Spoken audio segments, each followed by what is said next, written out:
ভিডিওটি দেখার আগে সবার কাছে ছোট্ট একটি রিকোয়েস্ট করতে চাই, প্লিজ প্লিজ প্লিজ যারা ভিডিওটি দেখবেন সবাই একটা করে সাবস্ক্রাইব করে দিবেন। আপনাদের ভালোবাসা পেলে এমন ভিডিও আরও উপহার দিব। ভিডিওগুলো বানাতে অনেক কষ্ট হয়, আমি জানি। ভিডিওটি অনেক মানুষই দেখবেন, প্লিজ একটা করে সাবস্ক্রাইব করে দিবেন। সবাইকে পুরো গল্পটি দেখার জন্য অনুরোধ রইল। আম্মু, আমি এই বিয়ে করব না মানে করব না। ওই পিচ্চি একটা ছেলের সাথে আমার বিয়ে কোন হিসেবে ঠিক করলে? আমি ওকে ছোট ভাইয়ের মতো দেখি, আর সেখানে কিনা তুমি আমাকে ওর সাথে বিয়ে দেবে? আম্মু, এসব চিন্তা মাথা থেকে ছেড়ে ফেলে দাও। আমি কখনো ওকে বিয়ে করব না। চুপ কর, বিয়ে করবি না মানে? আর আরুষ তোর কোন সম্পর্কের ভাই লাগে? শোন, ওকে তুই বিয়ে করবি, এইটাই আমার শেষ কথা। ডিভোর্সি মেয়ে হয়ে এত জিদ ভালো না। তুলি, তোর আপুকে সাজিয়ে নিয়ে আয়। আমি ডিভোর্সে বলে আমার কোনো দাম নাই? আমার কথার কোনো গুরুত্ব নাই নাকি? আমি আর কাউকে বিয়ে করতে চাই না। আম্মু, তুমি শুনছো? আমি কাউকে বিয়ে করতে চাই না। আর ও তো ওই পিচ্চি একটা ছেলেকে তো কখনোই না। তোকে তো বিয়ে করতেই হবে। আমরা কতদিন বাঁচবো? তোকে সারা জীবন দেখে রাখার জন্য হইলেও একটা মানুষের দরকার আছে। আর আরো ছোট একটা ছেলে, ওকে যেভাবে গড়িয়ে তোলা যাবে সেভাবেই গড়ে উঠবে। আমি কোনো কথা শুনতে চাই না। আমি তোর আম্মু, কোনটাতে তোর ভালো হবে ওইটা আমার থেকে তুই বেশি বুঝবি না। টিয়া রেগে গিয়ে আরো কিছু বলবে তার আগেই টিয়ার আম্মু চলে গেল। তুলি আর সব কাজিনরা মিলে টিয়াকে জোর করে সাজিয়ে দিতে লাগলো। আর এইদিকে আরুষর আম্মুকে বলতে লাগলো, আম্মু, আমি ম্যামকে বিয়ে করব না। উনি আমার কলেজের ম্যাম, সবাই জানলে আমাদের নিয়ে হাসাহাসি করবে। প্লিজ আম্মু, এই বিয়েটা ভেঙে দাও। আমি ওনাকে সবসময় বড় আপু বলে ডাকছি, সেখানে হুট করে এভাবে তাকে বউ বানানো, এইটা আমি পারবো না। আম্মু প্লিজ, আন্টিকে বুঝিয়ে বলো না। আরুষ, আমি জানি টিয়া তোর অনেক সিনিয়র, কিন্তু তুই কি চাস না তোর বোন সুখে থাকুক? দেখ, তোর বোনের এত ভালো একটা ফ্যামিলিতে বিয়ে হচ্ছে, নিজের বোনের সুখের কথা ভেবেও তো এটা মেনে নিতে পারিস। আম্মু, রাহাত ভাইয়া তো আতিয়াকে পছন্দ করছে, তাই তাদের বিয়ে হচ্ছে। কিন্তু আমাদের বিয়ে দেওয়ার মানে কি? তোর কি মনে হয় তোর বোনকে এমনি এমনি ওই ঘরে বউ বানাচ্ছে নাকি? তোর সাথে টিয়ার বিয়ে দিবে জন্য এমন করছে। দেখ আরুষ, আমি তোর থেকে জীবনে কিছুই চাই নাই। আজ আমার মেয়ের সুখ তোর কাছে ভিক্ষা চাচ্ছি। দয়া করে এই বিয়েটা করে ফেল। তুই যদি বিয়ে না করিস তাহলে তোর বোনেরও বিয়ে হবে না। আরুষের আম্মু আরুষের সামনে আঁচল পেতে ভিক্ষা চাইতে লাগলো। আরুষের আম্মুর হাত দুইটা ধরে বলল, আম্মু, এভাবে বলো না। আমি বিয়ে করব। তুমি আর আপু আব্বু ছাড়া তো আমার এই দুনিয়াতে কেউ নাই। তোমরা আমার জীবন, সেখানে তোমাদের ভালোর জন্য আমি সব করতে পারি। আরুষের কথা শুনে আরুষের আম্মু আরুষের কপালে চুমু দিয়ে হাসি মুখে বলল, আমি জানতাম আমার ছেলেটা আমার কথা অমান্য করবে না। আচ্ছা আরুষ, তাড়াতাড়ি রেডি হয়ে নে, আমি নিচে চলে গেলাম। আরুষের আম্মু চলে গেল। আরুষকে ওর বন্ধুরা রেডি করে দিতে লাগলো। আরুষের বেস্ট ফ্রেন্ড রাকিব বলল, আরুষ, তুই এই বিয়ে করিস না। তোর মা তোকে ইচ্ছে করে এখানে ফাঁসিয়ে দিয়ে যাচ্ছে। তুই কবে চালাক হবি বল? দেখ, এখনো সময় আছে, তুই পালিয়ে যা। আমরা তোকে পালাতে সাহায্য করব। না, আমি এখন থেকে পালাতে পারবো না। আমি পালালে আমার বোনের কি হবে? আমি নিজের সুখের কথা ভেবে বোনের জীবন নষ্ট করতে পারি না। তাই বলে নিজের জীবনটা শেষ করে দিবি? তুই খুব ভালো করে জানোস টিয়া ম্যাম কতটা ভয়ঙ্কর একটা মেয়ে। কলেজে প্রায় ছেলেরা ভয়ে কাঁপে ওনাকে দেখলে। আর তুই কিনা সেই মানুষের সাথে সারা জীবন কাটানোর সিদ্ধান্ত নিচ্ছিস। বাদ দে, যা হোক আল্লাহ ভরসা। চল নিচে যাই, সময় হয়ে যাচ্ছে। রাকিব আর কিছু বলল না, আরুষকে নিয়ে যেতে লাগলো। আরুষকে টিয়ার ভাইয়ের পাশে বসিয়ে দিল। আরুষকে দেখে অনেক মেয়েরা নানা ধরনের কথা বলতে লাগলো। কেউ কেউ বলতে লাগলো, টিয়ার ডিভোর্সি হয়ে এত কিউট ছেলেকে পেয়ে যাবে, টিয়ার কপাল অনেক ভালো। আরও নানা ধরনের কথা বলতে লাগলো। আরুষ ওইদিকে কান দিল না। অনেকক্ষণ বসে থাকার পর কাজে আসলে বিয়ে পড়ানো শুরু করে দেয়।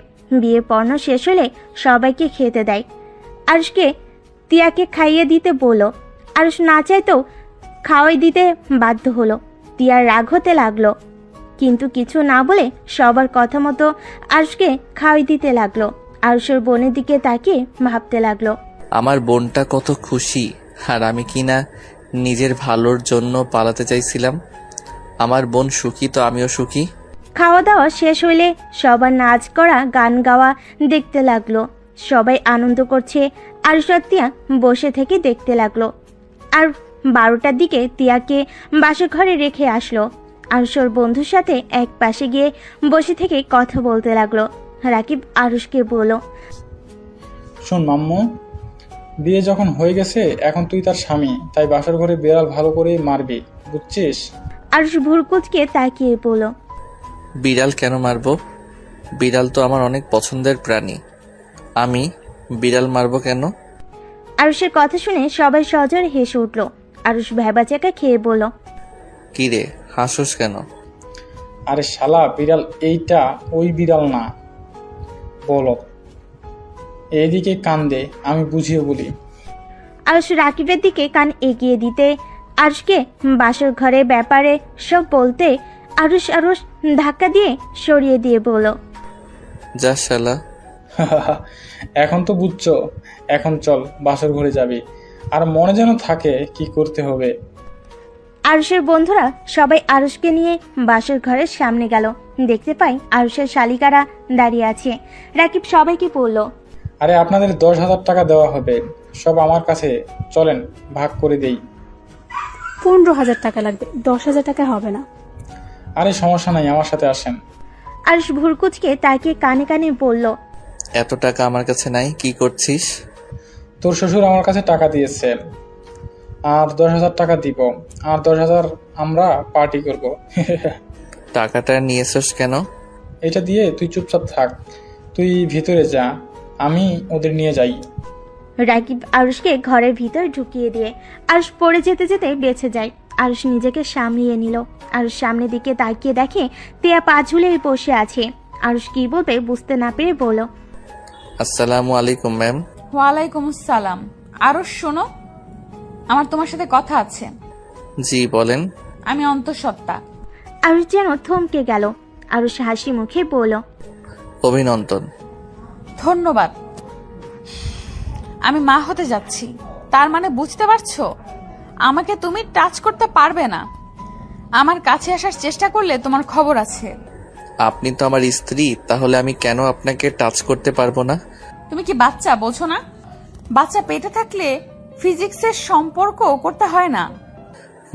বুঝলাম, বাট আপনার হাত তো ধরতে পারবো না কি? ওটাও করতে পারবে না। মোট কথা, আমার কাছে আসবে না। কেন? হাত ধরলে কি সমস্যা? জানি না, আমার কাছে আসবে না, এটাই শেষ কথা। আর হ্যাঁ, আমি যে তোমার স্ত্রী এইটা যেন কলেজে বা আমার ফ্রেন্ড গ্রুপের কেউ না জানে। ওকে। গুড। যাও এখন শুয়ে পড়ো, বাট খাটে না, নিচে শুয়ে পড়ো। আলমারির পাশে পাটি আছে, আর আলমারির ভেতর কাঁথার চাদর আছে। আর এখান থেকে বালিশ নাও। ঠিক আছে। আরুষ কোনো কথা না বলে নিজের বিছানা করে নিল আর শেরানি খুলে ফেলল। তিয়া আরুষের দিকে তাকিয়ে বলল, আচ্ছা, তুমি আমাকে বিয়ে কেন করলে? আমি যতটা জানি তুমি তোমার বোন আমাদের সম্পর্ক দেখে বিয়ে করলে, তাই না? তোমার নামে তো আব্বু একটা বাসাও দিয়ে দিবে 1 বছর হয়ে গেলে। আপনার যেটা মনে হয় ওইটা ভাবেন। ও, আমি এখন বাহিরে যাব কিভাবে? আমার পোশাক তো সব অন্য রুমে আছে। ওইদিন শপিং ব্যাগ দেখছো? ওইগুলো তোমার, তুলে দিয়ে গেছে। আর শপিং ব্যাগগুলো চেক করে দেখো, ওর জন্য টি শার্ট, পাঞ্জাবি রাখা আছে। আর টি শার্ট আর একটা প্যান্ট নিয়ে ওয়াশরুমে চলে গেল। ওয়াশরুম থেকে পোশাক পরিবর্তন করে বের হলে তিয়া বলল, শোনো, ওইগুলো আলমারিতে রেখে দাও এক সাইডে। আমার ওগুলো এলোমেলো করলে খবর আছে। আরুষ কিছু না বলে সুন্দর করে এক সাইডে বিছানা করে নিল। তারপর লাইট অফ করতে যাবে। তিয়া বলল, লাইট অফ করো না। চিন্তা করবেন না, আপনার ঘুমের সুযোগ নিতে যাব না। চুপ করে ঘুমাও। আজকের দিনটা রাগ দেখাতে চাচ্ছি না। আর হ্যাঁ, ঘরের ভেতরে কি হয় না হয় এটা যেন বাহিরে না যায়, তাহলে কিন্তু মেরে জঙ্গলে ফেলে দিয়ে আসবো। ভয় পাই নাই। তাই নাকি? আমি উঠবো নাকি? না না ম্যাম, আমি তো মজা করছি। Good night ma'am. আরুষ চোখ বন্ধ করে ঘুমিয়ে গেল। তিয়া আরুষের ঘুমন্ত চেহারার দিকে তাকিয়ে ভাবতে লাগলো, এইটুকু একটা ছেলের সাথে আমার বিয়ে কিভাবে দিতে পারলো? আম্মু আব্বু মাথা কি নষ্ট হয়ে গেছে নাকি? আর ওর আম্মুই বা কেমন, কোন হিসাবে আমার সাথে ওকে বিয়ে দিল? আর ওই বা কেমন যে আমার মতো ডিভোর্সি মেয়েকে বিয়ে করলো? এটা নিশ্চয়ই টাকার খেলা। টাকার লোভ এত যে ডিভোর্সি মেয়েকে বিয়ে করতে বাধ্য না। যত সব ফালতু ফ্যামিলি। মেজাজটাই এত গরম হচ্ছে না? তিয়া আরুষের থেকে চোখ সরিয়ে নিয়ে ঘুরে শুয়ে পড়ল। সকালে ঘুম ভাঙতেই আরুষ দেখে তিয়া বিছানায় নাই। দরজার দিকে তাকিয়ে দেখে দরজা ভিতর থেকে লক করা। আরুষ বুঝতে পারলো তিয়া ওয়াশরুমে গেছে। আরুষ উঠে চাদরটা ভাঁজ করে আলমারিতে তুলে রাখলো। পাটিটা এক কানিতে ভাঁজ করে রেখে দিল। পিছনের দিকে ঘুরে ওয়াশরুমের দিকে চোখ যেতে আরুষ অবাক হয়ে তিয়ার দিকে তাকিয়ে দেখতে লাগলো। তিয়াকে ভেজা চুলে এতটাই সুন্দর লাগতে পারে আরুষের যেন বিশ্বাসই হচ্ছে না। আরুষকে তিয়ার দিকে তাকিয়ে থাকতে দেখে তিয়া বলল, কি ব্যাপার, এভাবে তাকিয়েছো কেন? তিয়ার কথা শুনে আরুষ তাড়াতাড়ি করে চোখ নামিয়ে নিয়ে বলল, আপনি গোসল করছেন কেন? আমাদের মাঝে তো কিছুই হয় নাই। গোসল না করলে সবাই বুঝে ফেলবে আমার সাথে তোমার কিছু হয় নাই। আমি যে তোমাকে স্বামী হিসেবে মানি নাই এইটা জেনে যাবে, তাই গোসল করছি। তুমিও যাও, গোসল করে নাও। ও আচ্ছা। আরুষ আলমারি থেকে শার্ট প্যান্ট নিয়ে ওয়াশরুমের দিকে যেতে লাগলো। আর মনে মনে ভাবলো, বুদ্ধি কি, কিছু না করে সবার সামনে প্রমাণ করতে হবে করছি। ধুর, ভালোই হয়েছে। ওনাকে স্ত্রী হিসেবে মানতে ইচ্ছে করছে না। যদি অধিকার চাইতো তাহলে কি যে হইতো। যাই, গোসল করে নেই। আরুষ ওয়াশরুমে চলে গেল। গোসল করে পোশাক পরিবর্তন করে প্যান্ট শার্ট ধুতে গিয়ে তিয়ার 3 পিস বালতিতে দেখে আরুষ বুঝতে পারলো না কি করবে। আরুষ ওয়াশরুমের দরজা খুলে দেখে তিয়া ড্রেসিং টেবিলের সামনে বসে চুল শুকাচ্ছে। আরুষ তিয়াকে কিছুক্ষণ দেখে পড়ল। ম্যাম, আপনার 3 পিস কি ধুয়ে দিব? তিয়া আরুষের দিকে ভুরু কুচকে তাকিয়ে বলল, না, তোমার শার্ট প্যান্ট রেখে দাও, রহমান ধুয়ে দিবে, তোমাকে কষ্ট করতে হবে না। দরকার নাই, আমি করে দিচ্ছি। আমি বলছি না রেখে দিতে, তোমাকে এসব করতে হবে না। আমার বউয়েরটা একটা ছেলে মানুষ ধুয়ে দিবে। এটা কেমন দেখায়? যদি রুনা আন্টি করতো তাহলে এক ব্যাপার ছিল। আরুষের কথা শুনে তিয়া কিছু অবাক হয়ে বলল, কি বলে? তোমার বউ দেখো আরুষ, তুমি আমাকে বউ বলবে না। আমি তোমাকে। তিয়া আর কিছু বলতে যাবে তখনই দরজা নক করার শব্দ হলো। জোরে জোরে দরজা নক করাতে তিয়া বিরক্ত হয়ে দরজা খুলতে চলে গেল। আরুষের কিছুটা খারাপ লাগলো, কিন্তু কিছু না বলে ওয়াশরুমে গিয়ে 3 পিস শার্ট প্যান্ট ধুতে লাগলো। তুলি দরজা থেকে বলল, কি ব্যাপার, ওয়াশরুম থেকে এত শব্দ হচ্ছে কেন? ধুলাবাই কি করে? জানি না। তা এত জোরে নক করছিলি কেন? কি হয়েছে? তোমাদের নিচে যেতে বললো। তুলি কথাগুলো বলে আরুষকে খুঁজতে লাগলো। আরুষ ওয়াশরুম থেকে বের হয়ে বেলকনির দিকে যাবে তখনই তুলি বলল, স্যার আপনার হাতে এগুলো কেন? সরি স্যার, না দুলা ভাই, আপনার হাতে ওসব কেন? আফু আপনাকে ধুয়ে দিতে বলছে নাকি? আফু এগুলো কি? আমি এখন আম্মুকে বলে দিব। তিয়া আরুষ কিছু বলার আগেই তুলি চলে গেল। তিয়া ডাকলে শুনে না। আরুষ যেন ভ্যাবাচাকা খেয়ে গেল। তিয়া রেগে রুমের ভিতর এসে বলল, তোকে বললাম না যে ওইগুলো ধুতে হবে না? তুই রেখে দে, রহমান এসেছে ধুয়ে দিবে। তুই কি আমাকে বকা খাওয়ানোর জন্য ইচ্ছে করে এরকম করলি নাকি? তিয়ার কথা শুনে আরুষ ভয় পেয়ে গেল। আরুষ ঢোক গিলতেই তিয়া রেগে আরুষের দিকে আসতে নিলে আরুষ তাড়াতাড়ি করে বেলকনিতে গিয়ে দরজা লাগিয়ে দিল। তিয়ার আরও রাগ উঠে গেল। তিয়া দরজা থাপড়াইতে লাগলো আর বলতে লাগলো, আরুষের বাচ্চা, দরজা খুল, তোর আজকে খবর আছে। আমি ভেবেছিলাম বিয়ের এই কয়দিন তোর সাথে খারাপ ব্যবহার করব না, কিন্তু তুই আমাকে খারাপ ব্যবহার করতে বাধ্য করলি। দরজাটা খোল বলছি। তিয়ার কথা শুনে আরুষের হাত পা কাঁপতে লাগলো। আরুষ কাঁপা কাঁপা কণ্ঠে বলল, ম্যাম, আমি বুঝতে পারি নাই, তুলি ভুল বুঝবে। ম্যাম প্লিজ ক্ষমা করে দেন। তুই আগে দরজা খুল, না হলে কিন্তু আমি দরজা ভেঙে যদি তোর কাছে যাই তাহলে তোর কি অবস্থা খারাপ করে দিব। কথাটা বলে আরো জোরে জোরে থাপড়াতে লাগলো। আরুষ ধোয়া জামা কাপড় সব মেলে দিয়ে ভয়ে ভয়ে দরজা খুলতে লাগলো। দরজা খুলতেই তিয়া যেই থাপ্পড় মারতে যাবে, আরুষ সাথে সাথে তিয়ার হাত ধরে টান দিয়ে নিজের কাছে নিয়ে এসেছে, ঠোঁটের সাথে ঠোঁট বসিয়ে দেয়। তিয়া যেন অবাক হয়ে গেল, চোখ বড় বড় করে তাকিয়ে থাকলো। আরুষ আলতো করে তিয়ার কোমরে হাত রাখতেই তিয়া কেঁপে উঠল। তিয়ার রাগ যেন দ্বিগুণ হয়ে গেল। তিয়া আরুষের হাত ধরে জোরে ধাক্কা দিলে আরুষ সোজা বেলকনির দরজার সাথে ধাক্কা খেয়ে পিঠে ব্যথা পেল। কলার ধরে সোজাভাবে দাঁড় করিয়ে গালে সজোরে থাপ্পড় লাগিয়ে দিল। এত জোরে থাপ্পড় মারল যে আরুষের ঠোঁট কেটে রক্ত ঝরতে লাগলো। তিয়া রেগে আরুষের কলার চেপে ধরে বলল, আর কোনো দিন যদি এমন দুঃসাহস দেখাস তোর কপালে দুঃখ আছে বলে দিলাম। গলা থেকে হাত সরিয়ে চলে যেতে নিলে আরুষ পিছন থেকে জড়িয়ে ধরলে তিয়ার সারা শরীর শিউরে উঠল। তিয়া কিছু বলার আগে আরুষ তিয়ার শরীরের আঁচল ধরে রক্ত মুছতে লাগলো। তিয়ার আগে আবার মারতে যাবে, আরুষ অন্য হাত দিয়ে শক্ত করে হাত ধরে ফেলে। তিয়া আরেক হাত দিয়ে থাপ্পড় মারবে। আরুষ নিচে বসে পড়ে আর দাঁত বের করে হাসতে হাসতে বলল, আর এমন করব না, প্লিজ ম্যাম, এবারের মতো ক্ষমা করে দেন। আপনি যদি রাগী হন, আমিও আপনার স্বামী। আপনি যত রাগ করবেন আপনার সাথে রোম্যান্স করব তত। আর যদি শান্ত থাকেন তাহলে আপনার সম্মান করব। আপনার সাথে জোর করে এসব করতে যাব না। যাই হোক, আপনার পোশাক না মেয়ে কোনো ভুয়াকে দিয়ে কাজ করাবেন, আর না হইলে আমি করে দিব। আর বাবু হইলে পরে থেকে নিজের পোশাক নিজেই ধুয়ে নেবেন। আরুষ কথাটা বলে সোজা হয়ে দাঁড়িয়ে শীষ বাজাতে বাজাতে যেতে লাগলো। টিয়া রেগে হাতের কাছে থাকা গ্লাসটা আরুষের দিকে ছুঁড়ে মারলো। আরুষ তাড়াতাড়ি করে সরে গিয়ে বলল, আসবো নাকি কিস করতে? দেখেন বাবু পেটে, এখন একটু শান্ত হয়ে থাকেন, নামাজ কালামের প্রতি মনোযোগী হন। বাবু হইলে তো সেই ওর আব্বু হিসেবে আমি থাকবো। তাই আমি চাই না আমার মেয়ে বা ছেলে তার আম্মুর মতো এমন ফাজিল মার্কা হোক।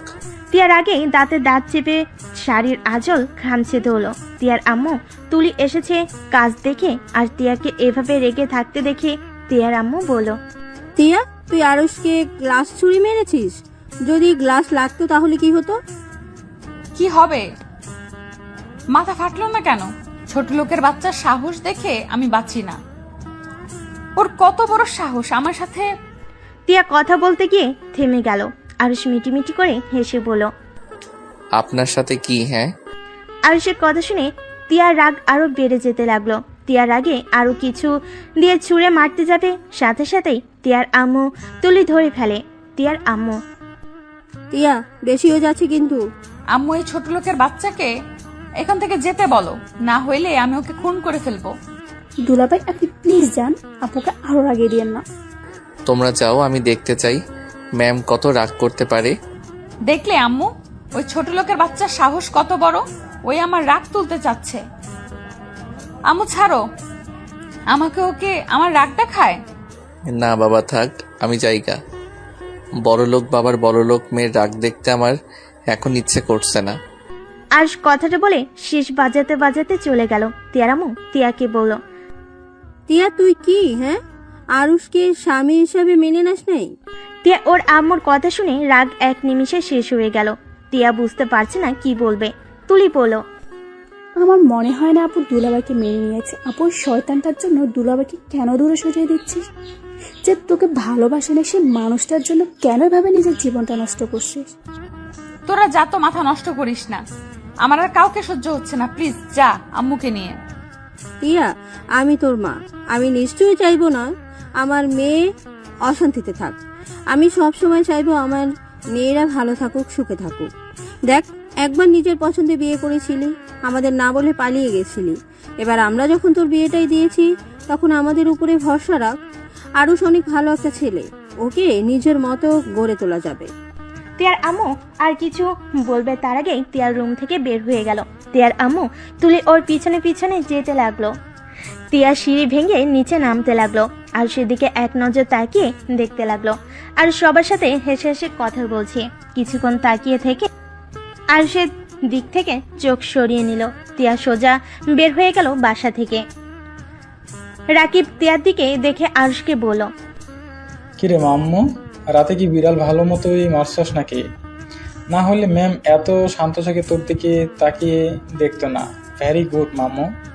রাকিবের কথা শুনে আরুষ কিছুটা অবাক হলো। আরুষ পিছনে তাকাতে দেখে তুলি আর ওর আম্মু নামছে। আরুষ তুলিকে বলল, তুলি, তোমার রুমে যাও, আমি আসছি। কেন? তোমাকে পড়াবো, চলো। আরুষের কথা শুনে তুলি ভেবাচেকা খেয়ে আরুষের দিকে তাকিয়ে বলল, দুলাভাই, আপনাদের বিয়ের একদিন হইল, বিয়ে অনুষ্ঠান সব শেষ হোক, তারপর পড়তে বলবো। এখন প্লিজ পড়তে বসতে বলবেন না। তোমার 1 মাস পর পরীক্ষা আর তুমি এই বিয়ে নিয়ে পড়ে আছো। আমি এইসব কিছু শুনতে চাই না, চলো আমার সাথে। আম্মু, দুলাভাইকে বোঝাও না। আন্টি আমাকে কি বুঝাবে? চলেন আমার সাথে, খালি পড়া চুরি করার ধান্দা। আরুষের কথা শুনে সবাই হেসে উঠল। তুলি মুখ ভেঙচি দিয়ে চলে গেল। রাকিব আরুষকে বলল, ভাই এবার তোর শালিকাকে ছেড়ে দে, বিয়ের অনুষ্ঠান শেষ হয়ে যাক। তুই চুপ কর, এমনিতে পড়তে চাই না, আবার তোরা শুরু করে দিয়েছস। আরুষ, তুমি নাস্তা করে তারপর যাও। ক্ষুধা লাগছে না আন্টি? আচ্ছা আন্টি, আপু কোথায়? আপুকে তো দেখছি না। তোমার আম্মুর সাথে রুমেই আছে হয়তো। ও আচ্ছা। আরুষ আর কিছু না বলে তুলির রুমে চলে গেল। তুলি আরুষকে দেখে মন খারাপ করে বইয়ের দিকে তাকিয়ে থাকলো। আরুষ তিয়ার পাশে চেয়ারে বসে বলল, পিচ্ছু কি আমার উপরে রাগ করছে নাকি? না, বুঝেছি রাগ করছো, কিন্তু তোমার 1 মাস পরে এসএসসি পরীক্ষা। এখন যদি পড়াশোনা বাদ দিয়ে আনন্দ করতে ব্যস্ত থাকো, পড়াশোনা কখন করবে শোনো? 1 ঘন্টা পড়া শেষ হইলে আমি তোমাকে আজকে সন্ধ্যায় পড়াবো না, প্রমিস। আরুষের কথা শুনে তুলির মুখে হাসি ফুটে উঠল। তুলি আরুষকে বলল, ধন্যবাদ দুলাভাই। ওয়েলকাম। শোনো, আমাকে বাসার বাহিরে দুলাভাই বলবে না। আরুষের কথা শুনে তুলি ভুরুকুচকে তাকিয়ে বলল, কেন? শুনো, তোমার আপু কলেজের একজন শিক্ষিকা, তার স্বামী যদি ইন্টার ফার্স্ট ইয়ারে পড়ে, এটা কেউ জানতে পারলে হাসাহাসি করবে। আর সবাই তো জানে আমি তোমাকে প্রাইভেট পড়াই, সেখানে যদি জানতে পারে এখন তোমার বোনের সাথে বিয়ে হয়েছে, তাহলে সবাই কত কিছু বলবে। আচ্ছা, বাহিরে বলবো না, বাহিরে আরুষ ভাই বলে ডাকবো। আচ্ছা দুলাভাই, আপু আপনাকে মেনে নাই তাই না? এই পড়তে বসো পিচ্ছি, বড়দের বিষয়ে যেতে হয় না, তারপরও তুমি পাকনামি করো। আরুষের কথা শুনে তুলি আর কিছু না বলে পড়তে লাগলো। 1 ঘন্টা পড়া শেষ হলে তুলি খুশিতে বলল, দুলাভাই, এখন আমি চলে গেলাম। এই অঙ্কটা করে তারপর যাও। আপনি না বলেন 1 ঘন্টা পড়তে? হ্যাঁ, কিন্তু এই অঙ্কটা করে তারপর যাও। আরুষের কথা শুনে তুলি তাড়াতাড়ি করে অঙ্ক করতে লাগলো। অঙ্ক করা শেষ করে দৌড়ে পালিয়ে গেল। আরুষ অঙ্কটাই দেখে। বাটন ফোনটা মেসেজ চেক করতে করতে রুম থেকে বের হতেই তিয়ার সাথে ধাক্কা খেলো। তিয়া পড়ে যেতে লাগবে, সাথে সাথেই আরুষ পিছন থেকে তিয়ার ব্লাউজ ধরে ফেলো। কিছুটা ছিঁড়ে দেওয়ার শব্দ হলো। আরুষ তাড়াতাড়ি করে তিয়াকে সোজা করে দাঁড় করিয়ে দিতেই তিয়া আরুষের গালে থাপ্পড় মারতে যাবে। আরুষ হাত ধরে বলল, আমি ইচ্ছে করে এমন করি নাই, আপনি পড়ে যাইতেন আর পেটে বাবু আছে, পড়ে গেলে সমস্যা হইতো, তাই আমি ভেবে না পেয়ে যেটা হাতের কাছে পাইছি ওইটাই ধরছি। কানার মতো করে হাঁটোস, চোখে দেখোস না? আর আমার হাত ছাড়ে না হইলে এমন জায়গায় লাথি দিব না। তিয়ার কথা শুনে আরুষ সাথে সাথেই হাত ছেড়ে দিল। তিয়ার প্রশ্নের কোনো উত্তর না দিয়ে চলে যেতে লাগলো। তিয়া পেছন থেকে আরো রেগে গিয়ে নিচে পড়ে থাকা আরুষের বাটন ফোন দিয়ে সোজা ওর মাথায় ঢিল মারল। আরুষের মাথায় লেগে জোরে একটা শব্দ হলো। সাথে সাথে আরুষের বোন আর আম্মু রুম থেকে বের হতে দেখে তিয়া রেগে আছে। আর আরুষ মাথায় হাত দিয়ে তিয়ার দিকে তাকিয়ে আছে। ফোনটা সহ ভেঙে পড়ে আছে। আরুষের আম্মু বলল, বৌমা, কি হয়েছে? তুমি এভাবে করে রেগে আছো কেন? আরুষ, কি করেছস বৌমার সাথে? এখনই বৌমার কাছে ক্ষমা চা। আরুষের আম্মুর দিকে একবার তাকালো আর একবার তিয়ার দিকে তাকালো। আরুষ মাথার পিছন থেকে হাত নিয়ে এসে দেখে হাতে রক্ত লেগে আছে। তিয়া রেগে বলল, আপনার ছেলেকে কি ভদ্রতা শেখান নাই, নাকি শুধু শিখাইছেন কিভাবে মেয়েদের সাথে অভদ্রতা করা শিখাইছেন? বেয়াদব ছেলে, বড়দের তো সম্মান করে না, আবার চোখ বড় বড় আমার দিকে তাকিয়ে আছে, চোখ একদম তুলে ফেলবো। তিয়ার কথা শুনে আরুষের আম্মু রাগি লুক নিয়ে আরুষের গালে থাপ্পড় বসিয়ে দিল। আরুষ অবাক হয়ে ওর আম্মু দিকে তাকিয়ে আছে। আরুষের আম্মু বলল, তোকে ছোট থেকে এই শিক্ষা দিয়েছি, বেয়াদবি করা, মেয়েদের সাথে খারাপ ব্যবহার করা। আরুষ কিছু না বলে চলে যেতে লাগলো। আরুষের চোখ বেয়ে 2 ফোঁটা পানি বের হতে সাথে সাথে মুছে ফেল। তিয়ার আঘাত করার থেকেও আরুষ ওর আম্মুর কথাই ব্যবহারে বেশি কষ্ট পেল।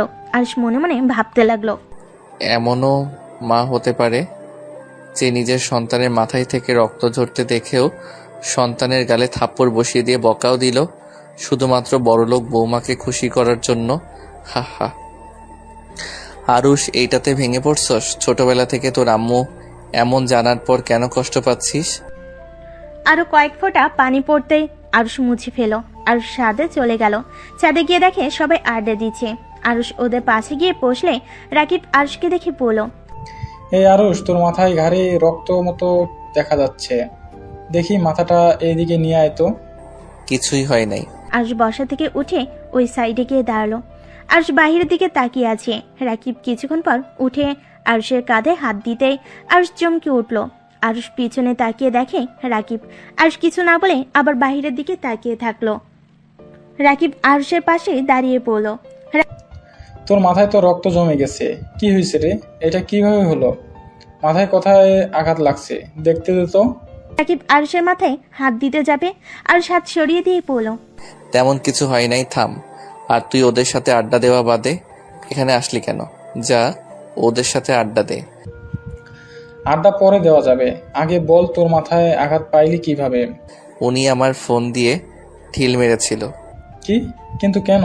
আরুষ তখন কার সব কথা খুলে বলল। আরুষের চোখ বেয়ে পানি পড়তে লাগলো। রাকিব আরুষকে জড়িয়ে ধরে বলল, দোস্ত, কান্না করিস না। তুই তো জানোস তোর আম্মু কখনোই তোর কথা ভাবে না। আমার কেন জানি মাঝে মাঝে মনে হয় ওইটা তোর সৎমা না তো। ধুর, না। ওনার ব্যবহার দেখে তো তাই মনে হয়। তোর বড় আপুকে ঠিক ভালোবাসে, কিন্তু তোকে দেখতে পারে না। বিষয়টা কেমন যেন। আর তোর আম্মু সবসময় তোর বড় বোনের কথা ভাবে, তোর কথা কখনোই ভাবে না। আমি জানি না আমি কি অন্যায় করছি, যার জন্য আম্মু আমাকে দেখতে পারে না। আব্বু অসুস্থ, আব্বুকেও দেখতে পারে না। আমি সত্যি বুঝি না আম্মু এমন কেন করে। আচ্ছা, তোর আব্বুকে জিজ্ঞেস করলে তো পারস। তোর আব্বু তোর থেকে নিশ্চয়ই কিছু লুকাচ্ছে। আর চল, আজকে তোদের বাসায় যাই। এখন তোর আম্মু নাই। এখন? চল যাই। আরুষ রাকিবের সাথে যেতে লাগলো। আরুষ রাকিবকে বলল, আচ্ছা তুই যা, আমি পোশাক পরিবর্তন করে আসছি। আমার মাথায় রক্ত দেখলে আব্বু অনেক কষ্ট পাবে। আচ্ছা যা, আমি তোর জন্য অপেক্ষা করব। রাকিব সিঁড়ি ভেঙে নিচে চলে গেল। আরুষ তিয়ার রুমে ঢুকে দেখে তিয়া উপর হয়ে শুয়ে আছে। আরুষ তিয়ার কাছে গিয়ে বলল, বাচ্চা পেটে আছে, আর সেইখানে আপনি উপর হয়ে শুয়ে আছেন। সোজা করে শুয়ে থাকেন। আরুষের কণ্ঠ শুনে তিয়া চোখের পানি মুছে শোয়া থেকে উঠে খাটের উপরে পা ঝুলিয়ে বসে আরুষের দিকে তাকিয়ে বলল, তাতে তোর কি? আমি কিভাবে শুয়ে থাকবো না শুয়ে থাকবো সেইটা একান্ত আমার ব্যক্তিগত ব্যাপার। হ্যাঁ জানি, কিন্তু আপনার পেটে তো ছোট একটা বাবু আছে। আপনি এইভাবে শুয়ে থাকলে পেটে তো চাপ লাগবে। তোকে ভাবতে হবে না। আরুষ কথা না বাড়িয়ে আলমারি থেকে পোশাক বের করে ওয়াশরুমের দিকে যেতে লাগলো। তিয়ার চোখ আরুষের ঘাড়ের দিকে গেল। আরুষের ঘাড়ে রক্ত লেগে আছে। আরুষকে কিছু বলতে কেউ বললো না। আরুষ ওয়াশরুমে গিয়ে ফ্রেশ হয়ে রক্ত ধুয়ে পোশাক পরিবর্তন করে বের হলো। আরুষ রুম থেকে বের হয়ে গেল। তিয়া কিছুক্ষণ ওর দিকে তাকিয়ে চোখ বন্ধ করে নিল। আরুষ নিচে নামতে ওর আম্মু বলল, আরুষ কই যাস? আরুষ কিছুটা থতমত খেয়ে গেল। আরুষ পিছনে তাকিয়ে বলল, রাকিবের সাথে একটু বাহিরে যাব। ও আচ্ছা। আর শোন, বৌমার সাথে বেশি বাড়াবাড়ি করবে না। ওই যদি রেগে যায় না, সোজা বাড়ি থেকে বের করে দিব। ভালোই ভালোই এখানে থাকতে দিচ্ছে, এইটাই তোর ভাগ্য। বেশি বুঝিস না, বৌমা যা বলে তাই শুনিস। আচ্ছা। আরুষ কথাটা বলে নিচে নেমে চলে গেল। রাকিবের সাথে বের হয়ে গেল বাইক নিয়ে। রাকিব বাইক চালাচ্ছে, আরুষ পিছনে বসে আছে। রাকিব আরুষকে বলল, আরুষ, বলো। আমার কি মনে হয় জানোস, তোদের বাচ্চা হইলে হয়তো ম্যাম তোকেও তখন ভালোবাসতে শুরু করবে। আরুষ রাকিবের কথা শুনে হাসতে লাগলো। রাকিব অবাক হয়ে বলল, কিরে শালা, আমি কি তোকে মজা করে কিছু বলেছি যে এইভাবে হাসছিস? শোনো, ম্যাম অলরেডি মা হতে চলছে। ওনার ডিভোর্স হয়েছে 9 মাস ধরে, আর বাচ্চা সহ আমাকে বিয়ে করলো।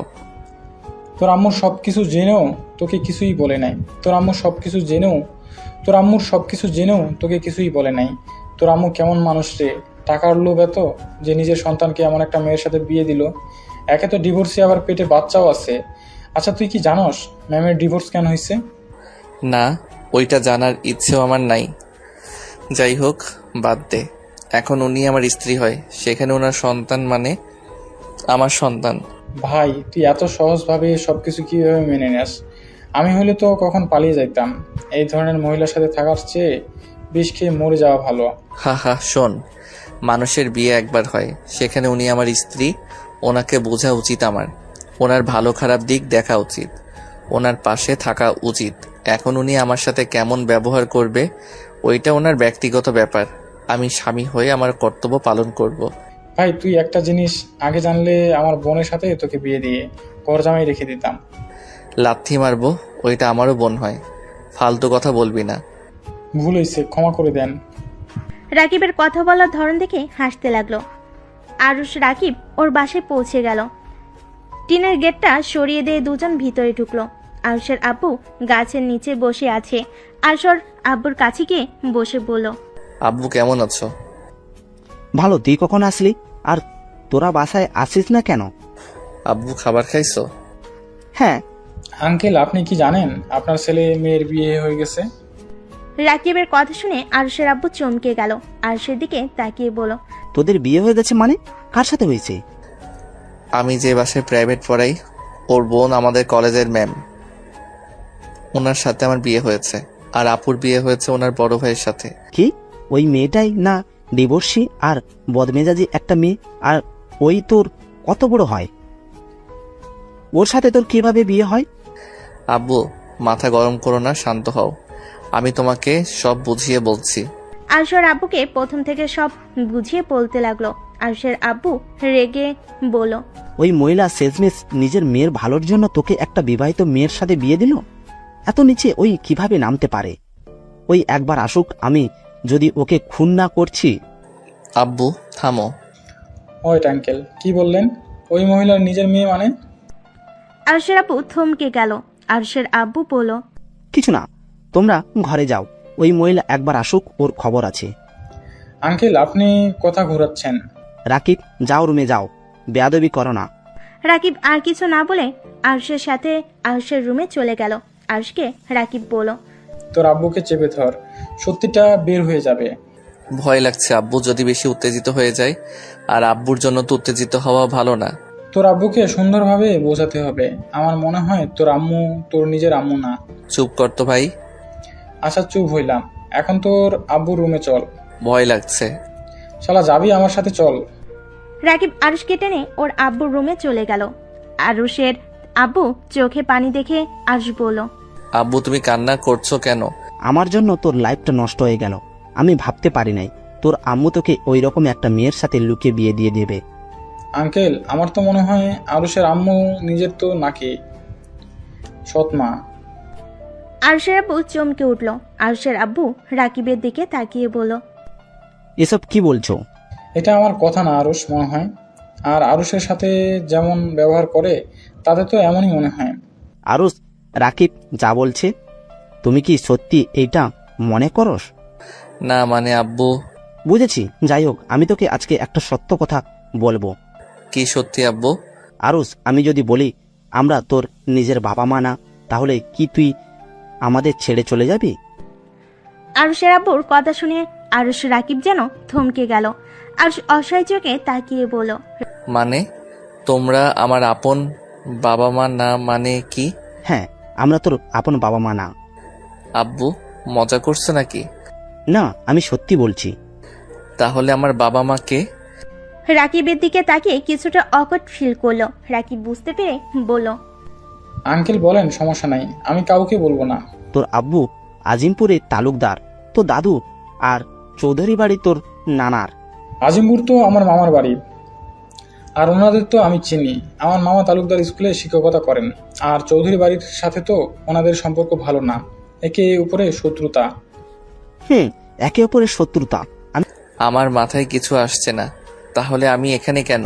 আমি তোর আব্বুর দেখাশোনা করতাম, ধরতে গেলে আমি তোর আব্বুর বিশ্বস্ত লোক ছিলাম। তোর আব্বু যেখানে যেত আমাকে সেইখানে নিয়ে যাইতো, তোর আম্মুর সাথে প্রেম করতো, এইগুলো আমি সব জানতাম। দুজনে মুখের ওপর কিছু বলতে পারি নাই যে এই ভালোবাসা কেউ মেনে নেবে না। আমি যেই ভয়টা খুব করে পেতাম একদিন সেটাই হলো। তুই তোর আম্মুর পেটে যখন আসলি তখন তোর আব্বু আম্মু একে অপরের সহ্য করতে পারতো না। দুজন তোকে নষ্ট করার চিন্তা করে ডাক্তারের কাছে গেছে, কেউ নষ্ট করতে রাজি হয় নাই। তোর আম্মু পরে ঢাকা চলে যায় যাতে কেউ বুঝতে না পারে। আর তোর আব্বু আর আমিও ব্যবসার কাজে ঢাকায় থাকতাম। যেদিন তুই জন্মগ্রহণ করস সেই দিন আমি তোর আব্বুও গেছিলাম। তোর আব্বু ডাক্তারের সাথে কথা বলেছে, তোকে যেন কোথাও রেখে আসে, যা টাকা লাগবে সব দিয়ে দিবে। তখন আমি তোকে কোলে করে হাঁটাহাঁটি করছিলাম। তোকে দেখে আমার অনেক মায়া হয়। আমার স্ত্রী আর মা হতে পারবে না। তোর আপু হওয়ার পর একটা রোগের কারণে বাচ্চা হওয়ার নাড়িটা কেটে ফেলতে হয়, আর এক ছেলে খুব দরকার ছিল। পরে তোকে তোর আব্বু আম্মুর থেকে রাজি করিয়ে সেই যে নিয়ে এসেছি, আর কোনোদিন ওই গ্রামে যাই নাই। আমার ভয় হইতো যদি তোর আব্বু আম্মু তোকে আমাদের থেকে কেড়ে নেয়। আমি তোকে অনেক ভালোবাসি রে বাপ, আমাকে ক্ষমা করে দিস। আমি এতদিন এইসব লুকিয়ে রাখছিলাম। আরুষের আব্বু কান্না করছে, আরুষের চোখ বেয়েও পানি বের হচ্ছে। আরুষ কি বলবে বুঝতে পারছে না। আরুষ মাটির উপর পড়ে যেতে নিবে, সাথে সাথে রাকিব ধরে ফেলে। আরুষ চোখের পানি মুছে নাক সিটকে স্বাভাবিক হয়ে বলল, আব্বু, তোমাকে ভয় পেতে হবে না। আমি তোমাদের ছেড়ে কোথাও যাব না। তোমরা আমার জন্য অনেক করছো। আমি তোমাদের ঋণ কখনোই ভুলতে পারবো না। আঙ্কেল, ওই মহান দুইটা মানুষের নাম কি? আয়ান তালুকদার, আয়না চৌধুরী। কি ওনারা? আয়না আন্টি তো অনেক ভালো। আর আয়না আন্টি তো তোদের বিয়েতে এসেছিল। কি?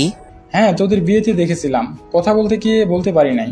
তোর শালিকাগুলো অনেক ফাজলামি করছিল। ওনার সাথে আবার ওনার কি সম্পর্ক? যাই হোক, রাকিব আমাকে প্রমিস কর এই কথাগুলো আমরা তিনজন ছাড়া আর কেউ যেন না জানে। আমি আমার এই মা বাবাকে চিনি, আর কাউকে চেনার দরকার নাই। তোকে কথা দিলাম আমি কাউকে বলবো না। আচ্ছা আব্বু, আমি ওই বাসায় যাব, রুমাকে বলে দিব তোমার রান্না যেন করে দেয়। আর আম্মু যে কবে আসবে কে জানে, নাকি ওইখানে থাকার চিন্তা করছে কে জানে।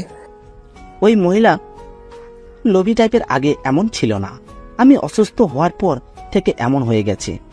আমার কাছে উনি বেস্ট একজন মা, যে নিজের সন্তানের জন্য সবকিছুই করতে পারে।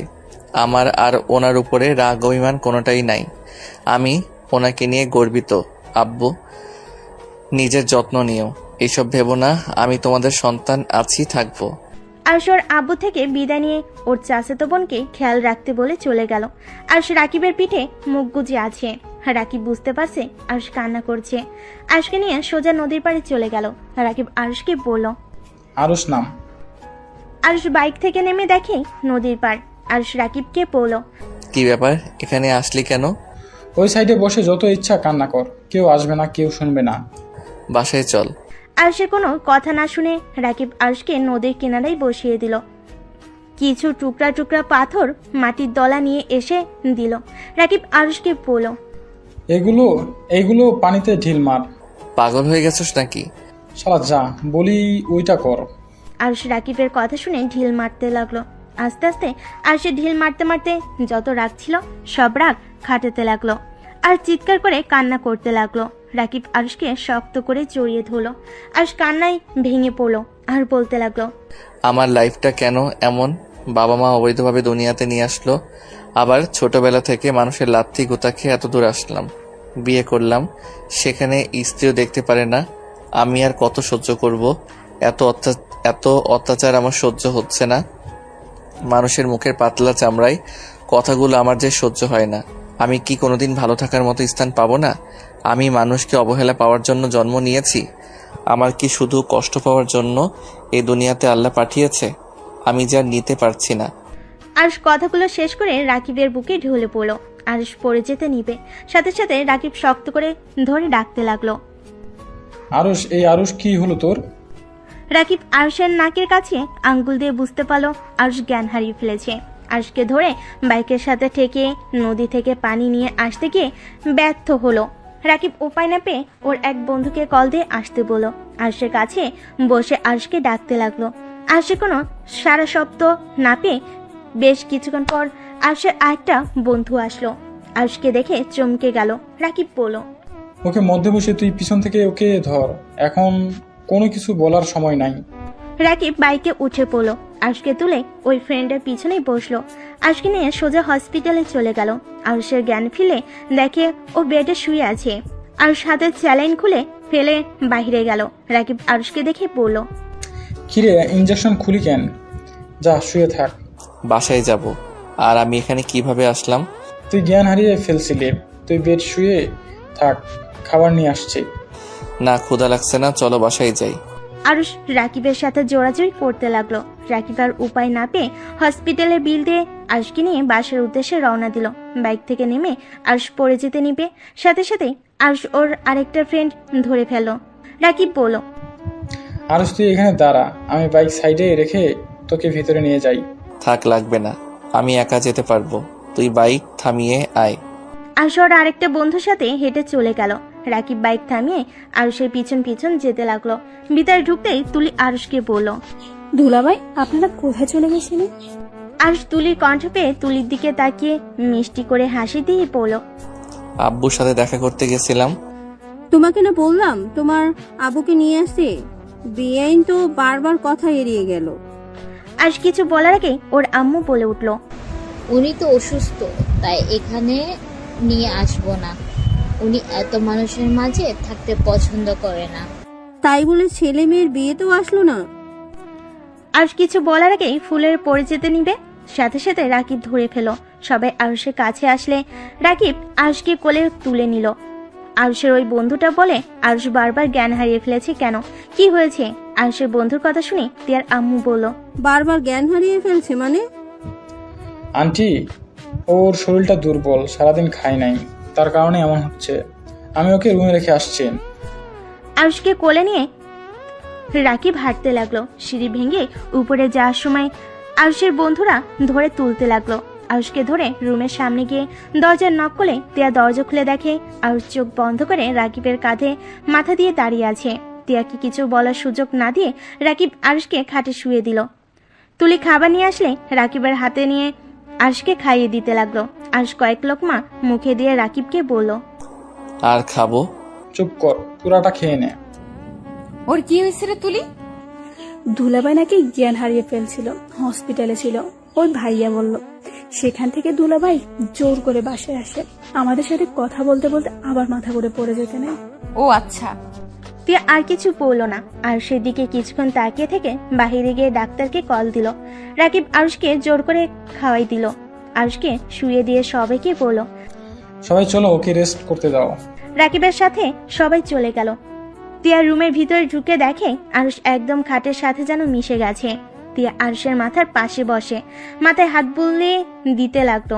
আরুষ রাকিবকে ভেবে বলল, রাকিব, তুই যা, আমার জন্য অনেক করছস, এবার ফ্রেশ হয়ে তুই রেস্ট নে। আরুষ কথাটা বলে বাম দিকে ঘুরে শুয়ে পড়ল। তিয়া হাত সরিয়ে নিয়ে কিছুটা দূরে গিয়ে দাঁড়ালো। বেশ কিছুক্ষণ পর বাসায় ডাক্তার দেখে সবাই অবাক হয়ে গেল। ডাক্তার এসে বলল, তিয়া ম্যামের রুমটা কোন দিকে। তুলি তিয়ার রুমে নিয়ে গেল। রুমে ঢুকতেই তিয়া বলল, ডাক্তার দেখুন তো, বারবার জ্ঞান হারিয়ে ফেলছেন কেন? ডাক্তার আরুষের হাত ধরতেই আরুষ চোখ খুলে ডাক্তারকে দেখেই বলল, আরে কে আপনি? উনি ডাক্তার, চুপচাপ শুয়ে থাকুন। আরুষকে কিছুক্ষণ দেখে বলল, টেনশনের ফলে এমন, আর শরীরে ভিটামিনের অভাব আছে। পুষ্টিকর খাবার আর ভিটামিন ওষুধ নিয়ে এসে খাওয়ালে ঠিক হয়ে যাবে। আর বেশি টেনশন না করেন যেন। ডাক্তার কথাগুলো বলে তিয়াকে ভিটামিনের ওষুধের নাম লিখে দিয়ে চলে গেল। আর কি কি খাওয়া লাগবে সব লিস্ট করে দিল। তিয়া ডাক্তারকে এগিয়ে দিয়ে রহিমকে লিস্ট দিয়ে সব নিয়ে আসতে পাঠিয়ে দিল। তিয়ার রুমে এসেছে দেখে আরুষ উপর হয়ে শুয়ে আছে। আরুষকে বলল, ঠিক মতো নিজের যত্ন নিতে পারো না নাকি? আর এত কিসের টেনশন করো? আমাকে বিয়ে করা নিয়ে চিন্তায় আছো নাকি? মানুষ বলে কথা, হাজার চিন্তা মাথায় থাকবেই। আর আপনাকে নিয়ে চিন্তা করতে যাব কেন? অসুস্থ, তাও আবার তেজ অনেক। যাও ঘুমাও। তিয়া আরুষের ডান পাশে বসে কাজ করতে লাগলো ল্যাপটপে আর আয়ুষের দিকে কিছুক্ষণ তাকিয়ে দেখতে লাগলো। আয়ুষের চোখ বেয়ে টপ টপ করে পানি পড়ছে। তিয়া আয়ুষের চোখে পানি দেখে বলল, কান্না করছো কেন? দুঃখিত, আমি তোমার সাথে বেশি খারাপ ব্যবহার করে ফেলেছি। আমার মাথা গরম থাকলে আমি কি করি আমি নিজেও জানি না। আমার সাথে বেশি ঝামেলা করবে না, তাহলে তো আমি তোমার সাথে এমন ব্যবহার করতাম না। আমি আপনার কথাতে কষ্ট পাই নাই, আমার কপালটাই খারাপ। সেখানে কারো থেকে ভালো ব্যবহার আশা করা বোকামি। আয়ুষ কথাটা বলে ওয়াশরুমে চলে গেল। আয়ুষ ওয়াশরুম থেকে আসতেই দেখতে পাই রাকিব বসে আছে। রাকিব আয়ুষকে দেখে বলল, আরুষ রেডি হো, বাসায় যাব। কার বাসায়? আমার বাসায়। তোমার বাসায় কেন যাবে? আমি চাই না আমার বন্ধু এখানে থাক, আর এখানে থেকে তিলে তিলে মারা যাক। কি যাতা বলো? তিলে তিলে মারা যাবে মানে? ঠিক বলছি। রাকিব, আমাকে নিয়ে ভাবতে হবে না, আমি ভালোই থাকবো, তুই যা। আর শোন, কলেজে যাস। আমার সাথে চলতো। না, আমাকে এখানে বিক্রি করে দিয়েছে, সেইখানে আমি এখন থেকে যেতে পারবো না। তুমি যাও, আর আমাকে নিয়ে চিন্তা করিস না। রাকিব আরুষকে জোর করলে আরুষ গেল না। রাকিব রেগে চলে গেল। আরুষ দরজা লাগিয়ে দিয়ে নিচে বিছানা করে শুয়ে পড়ল। সারা রাত ছটফট করতে করতে এক পর্যায়ে ঘুমিয়ে গেল। সকালে ঘুম ভাঙলেই অজু করে এসে নামাজ পড়তে লাগলো। মনোজাতে আরুষ কান্না করতে লাগলো। তিয়া ঘুম ভেঙে যায়। আরুষকে কান্না করতে দেখে চমকে যায়। আরুষকে মনোজাত শেষ করতে দেখে ঘুমানোর ভান করে শুয়ে থাকলো। আরুষ জায়নামাজ ভাঁজ করে রেখে দিয়ে নিচে চলে গেল। বাইরে গিয়ে হাঁটাহাঁটি করে 8টার দিকে বাসে এসেছে। ওয়াশরুমে গিয়ে ফ্রেশ হয়ে নিল। তারপর ব্যাগ নিয়ে নিচে নামলে তিয়ার আম্মু বলল, আরুষ কোথায় যাও? কলেজে যাব। খাবার খেয়ে বের হও, আর 9টা তো বাজে নাই। এত তাড়াতাড়ি কোথায় যাচ্ছ? খোদা নাই, আব্বুর সাথে দেখা করে কলেজে যাব। তোর আব্বু নিয়ে নতুন বাড়িতে আসছিস? মানে কিসের নতুন বাড়ি? তোর শ্বশুর আমাদের থাকার জন্য একটা বাড়ি দিয়েছে, সেখানে গিয়ে আমরা এখন থেকে থাকবো। আম্মু, এটা একটু বেশি হয়ে যাচ্ছে না? তোমার শ্বশুর মশাই তোমাদের উপরে খুশি হয়ে দিয়েছে, বেশি কিছু কেন হবে? আম্মু, একটা কথা বলি, কিছু মনে করো না। বেশি লোভ করা ভালো না, নিজের যা আছে ওইটা নিয়ে সুখী থাকতে হয়। অন্য জিনিস নিয়ে বাড়াবাড়ি করা ভালো না। তুই কি বলতে চাস? আমি তোর শ্বশুর থেকে জোর করে নিয়েছি নাকি? আমি সেইটা বলি নাই। আরুষ, তোর দেখি অনেক সাহস বাড়ছে। আম্মুর মুখের উপরে তর্ক করা শিখে গেছস? আপু, আমি তর্ক করছি না। এত নাটক করার কি আছে? 1 বছর আমার সাথে থাকতে পারলে ওই বাড়ি তোমার নামে পার্মানেন্ট হয়ে যাবে। আমার দরকার নাই আপনার বাড়ি, বুঝতে পারছেন? আরুষের কথা শুনে আরুষের আম্মু রাগ উঠে যায়। আরুষের সামনে এসে ঠাস ঠাস করে থাপ্পড় মেরে দিল। আরুষ গালে হাত দিয়ে কিছুক্ষণ সবার দিকে তাকিয়ে আরুষ যেন কথা না বলে চলে গেল। আর সোজা ওর বাড়িতে চলে গেল। ওর আব্বুর সাথে বসে খাবার খেয়ে কলেজে চলে আসলো। আরুষ ক্লাসে বসে আছে। তখনই রাকিব এসে বলল, আরুষ, কি অবস্থা তোর? ভালো। তোর সাথে কথা আছে, আমার সাথে আয়। আরুষ রাকিবের সাথে যেতে লাগলো। গাছের পিছনে গিয়ে বসলো। আরুষ রাকিবকে বলল, কি কথা বলবি বল। তোর আম্মু আব্বুর পিক পেয়েছে, আর তোর আম্মু তোর শাশুড়ির বান্ধবী হয়। তুই কিভাবে জানলি? আমি তুলির থেকে শুনেছি, জিজ্ঞেস করেছিলাম, তখন তুলি আমাকে বলল, আর পিকও দিয়েছে। ও আচ্ছা। হ্যাঁ, আর তোর আম্মু মনে হয় তোর শ্বশুর বাড়ি কিছুদিন থাকবে। এখন আবার কই গেল উনি? ওনার ফ্যানদের সাথে দেখা করতে ঢাকা গেছে।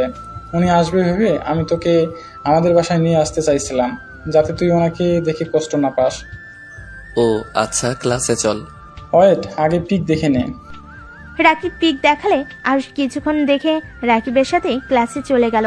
আরুষ ক্লাসে মনোযোগ দিতে পারছিল না। তিয়া টিফিনের সময় আরুষকে খুঁজলো, কিন্তু ক্যান্টিনে পেল না। আরুষ ক্লাসরুমে বসে থেকে পড়তে লাগলো। তিয়া আরুষকে ক্লাসরুমে দেখে নিজের ক্যাবিনে চলে গেল।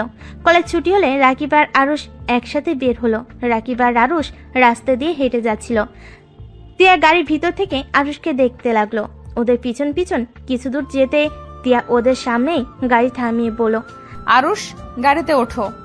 আপনি যান, আমি একাই বাসায় চলে যাব। কি বলছি কানে যায় না? আরুষ যা, আমি বাসায় চলে যাই। আরুষ কিছু না বলে গাড়িতে উঠে বসলো। রাকিব বাইকে স্টার্ট দিয়ে চলে গেল। তে আরুষকে দেখে বলল, কি ব্যাপার?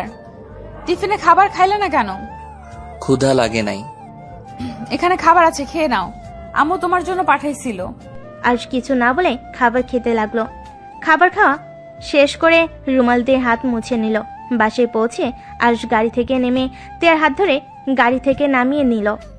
তিয়া অবাক হয়ে বলল, কি হইল এটা?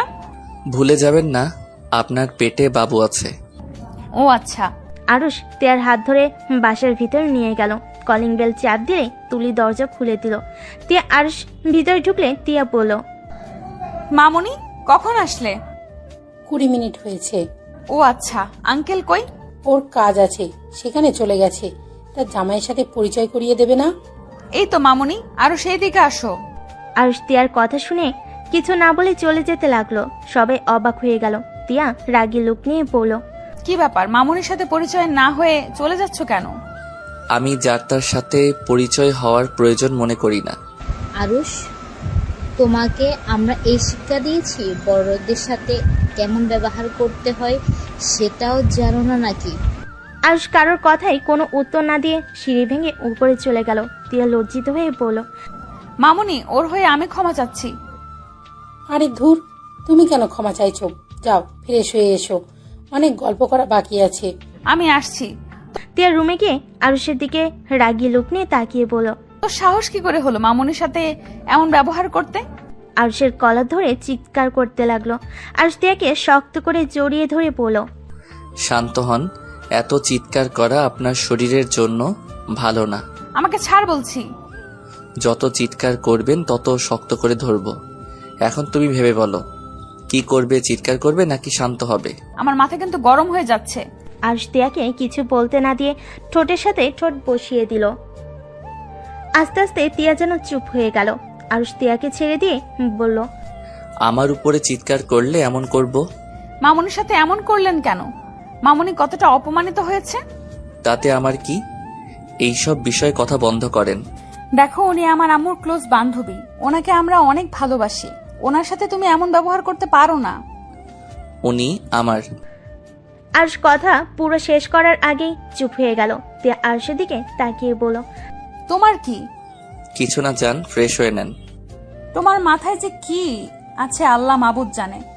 আরুষ কোনো কথা না বলে রুম থেকে বের হয়ে গেল। সিঁড়ি ভেঙে নিচে দেখে আয়না চৌধুরী, তিয়ার আম্মু, আরুষের আম্মু বসে গল্প করছে। আরুষকে দেখে আরুষের আম্মু বলল, আরুষ, কোথাও যাচ্ছিস নাকি? আব্বু কাছে যাব। যেতে হবে না, তোর আব্বুকে নিয়ে আসতে গেছে তোর আপু আর দুলাভাই। আরুষ কথাটা শুনে চমকে গেল। তোতলাতে তোতলাতে বলল, কি আব্বু আসবে মানে? আরুষ কথাটা বলতেই কলিং বেল বেজে উঠল। আরুষ বুকের ভিতরে ঢুক করে উঠল। তুলি দরজা খুলতে যাবে, আরুষ তখনই বলল, তুলি দাঁড়াও, আমি দরজা খুলে দিচ্ছি। আরুষ ভয়ে ভয়ে দরজার দিকে এগিয়ে যেতে লাগলো। আরুষ দরজা খুলে দিতেই আরুষ দীর্ঘ নিঃশ্বাস ছেড়ে বলল, আসসালামু আলাইকুম। ওয়ালাইকুম সালাম। আর জামাইবাবু যে কেমন আছো? আলহামদুলিল্লাহ ভালো। ভিতরে আছেন? আরুষ দরজাটা লাগিয়ে দিয়ে আয়ন তালুকদারের ভিতরে নিয়ে আসলো। আয়না চৌধুরী বলল, আয়ান, তুমি এখানে? কাজ শেষ তোমার? চলো রেডি হব, গ্রামে যাব। আঙ্কেল, এটা কেমন কথা? মামুনি না আমাদের বাসায় থাকবে? তাহলে এখনই কেন নিয়ে যেতে চাচ্ছেন? দেখেন, আপনাদের কাউকে আমি যেতে দিব? মামনি, তোমার দাদু ভাই অনেক অসুস্থ, তাই গ্রামের বাড়িতে যেতে হবে। অন্য এক সময় এসে থাকবো। দাদু ভাই এখনো সুস্থ হন নাই? না, বয়স বেড়েছে, আস্তে আস্তে আরো অসুস্থ হয়ে যাচ্ছে। আপনাদের শত্রুতা ঠিক হয়ে গেছে? আরুষের কথা শুনে আয়ান তালুকদার আরুষের দিকে ঘুরে তাকালো। আরুষ কথা ঘুরিয়ে বলল, না মানে আপনাদের ব্যাপারে আমি অনেক শুনেছি। তালুকদার ফ্যামিলি আর চৌধুরী ফ্যামিলির সাথে অনেক দিনের শত্রুতা, তাই আর কি। হ্যাঁ, 1 মাস হলো ঠিক হয়েছে। আচ্ছা তিয়া মামনি, আর কি যেন নাম তোমার? আমার কোনো দাম নাই। আরুষের কথা শুনে সবাই ভুরকুচকে আরুষের দিকে তাকালো। তিয়া কিছু বলতে যাবে, তখনই আরুষের আব্বু আপু তিয়ার ভাইয়া ভিতরে প্রবেশ করে। আয়না চৌধুরী আরুষের আব্বুকে দেখে চমকে গিয়ে বলে ওঠে। আরুষের আব্বু আয়ন তালুকদার আর আয়না চৌধুরীকে দেখে চমকে গেল। আরুষ ওর আব্বুকে বলল, আব্বু চলো আমার সাথে, আব্বু তুমি যা ভাবছো তেমন কিছুই হয় নাই। আমাকে আর কিছু বোঝাতে হবে না, চলে যা তুই, আমি তোকে ধরে রাখবো না। মজিদ, তুই এখানে? হ্যাঁ আমি এখানে। নিয়ে যান স্যার। কি নিয়ে যাব? সরি স্যার, আব্বুর মাথাটা গেছে। আব্বু আমার সাথে আসো। আরুষ ওর আব্বুকে টেনে নিয়ে আসতে লাগলো। আয়ন তালুকদার আরুষকে বলল, মজিদ, আমার সন্তান কোথায়? মারা গেছে। মানে? সহজ, আপনার অবৈধ সন্তান মারা গেছে। স্যার আপনি জানেন না আপনার সন্তানকে? আমি কিভাবে জানবো? তুই তো আমার সন্তানকে নিয়ে চলে এসেছিস। মজিদ ভাই, আমার সন্তান কোথায়? প্লিজ আমার সন্তানকে ফিরিয়ে দেন। আপনাকে আমি অনেক খুঁজেছি, আমরা আপনাকে কোথাও খুঁজে পাইনি। প্লিজ মজিদ ভাই, আমার সন্তানকে ফিরিয়ে দেন। আপনার সন্তানকে আমি ফিরিয়ে দিব, কিন্তু তার জন্য আমাকে টাকা দিতে হবে। যত টাকা লাগে আমরা আপনাকে দিব। আমার সন্তানকে প্লিজ ফিরিয়ে দেন। টাকা দিতে হবে না, ওই যে এই ছেলেটাই আপনাদের সন্তান। আরুষের আব্বুর কথা শুনে সবাই অবাক হয়ে আরুষের দিকে তাকালো।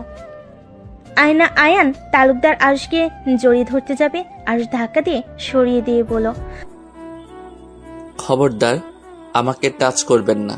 আরুষ কথাটা বলে জোরে জোরে চিৎকার করতে লাগলো। তিয়া আরুষকে এভাবে চিৎকার করতে দেখে আরুষকে ধাক্কা দিতে দিতে বলল, আরুষ, এই আরুষ, কি হয়েছে? আরুষ তিয়ার কণ্ঠ পেয়ে চোখ খুলে দেখে আরুষ রুমে শুয়ে আছে। আরুষের বুঝতে বাকি রইল না এতক্ষণ ধরে আরুষ স্বপ্ন দেখছিল। আরুষ টি টেবিল থেকে এক গ্লাস পানি ঢেলে ঢকঢক করে খেয়ে ফেললো। তিয়া আরুষকে দেখে বলল, কি হয়েছে? খারাপ স্বপ্ন দেখছো নাকি? হয়তো। কত বাজে? সন্ধ্যা হয়ে গেছে, যাও ফ্রেশ হয়ে নাও। আমি ঘুমাইছি কখন? কলেজ থেকে এসেছে তো ঘুমিয়ে গেলে। এই তোমার মাথায় কি সমস্যা দেখাচ্ছে নাকি? কেন?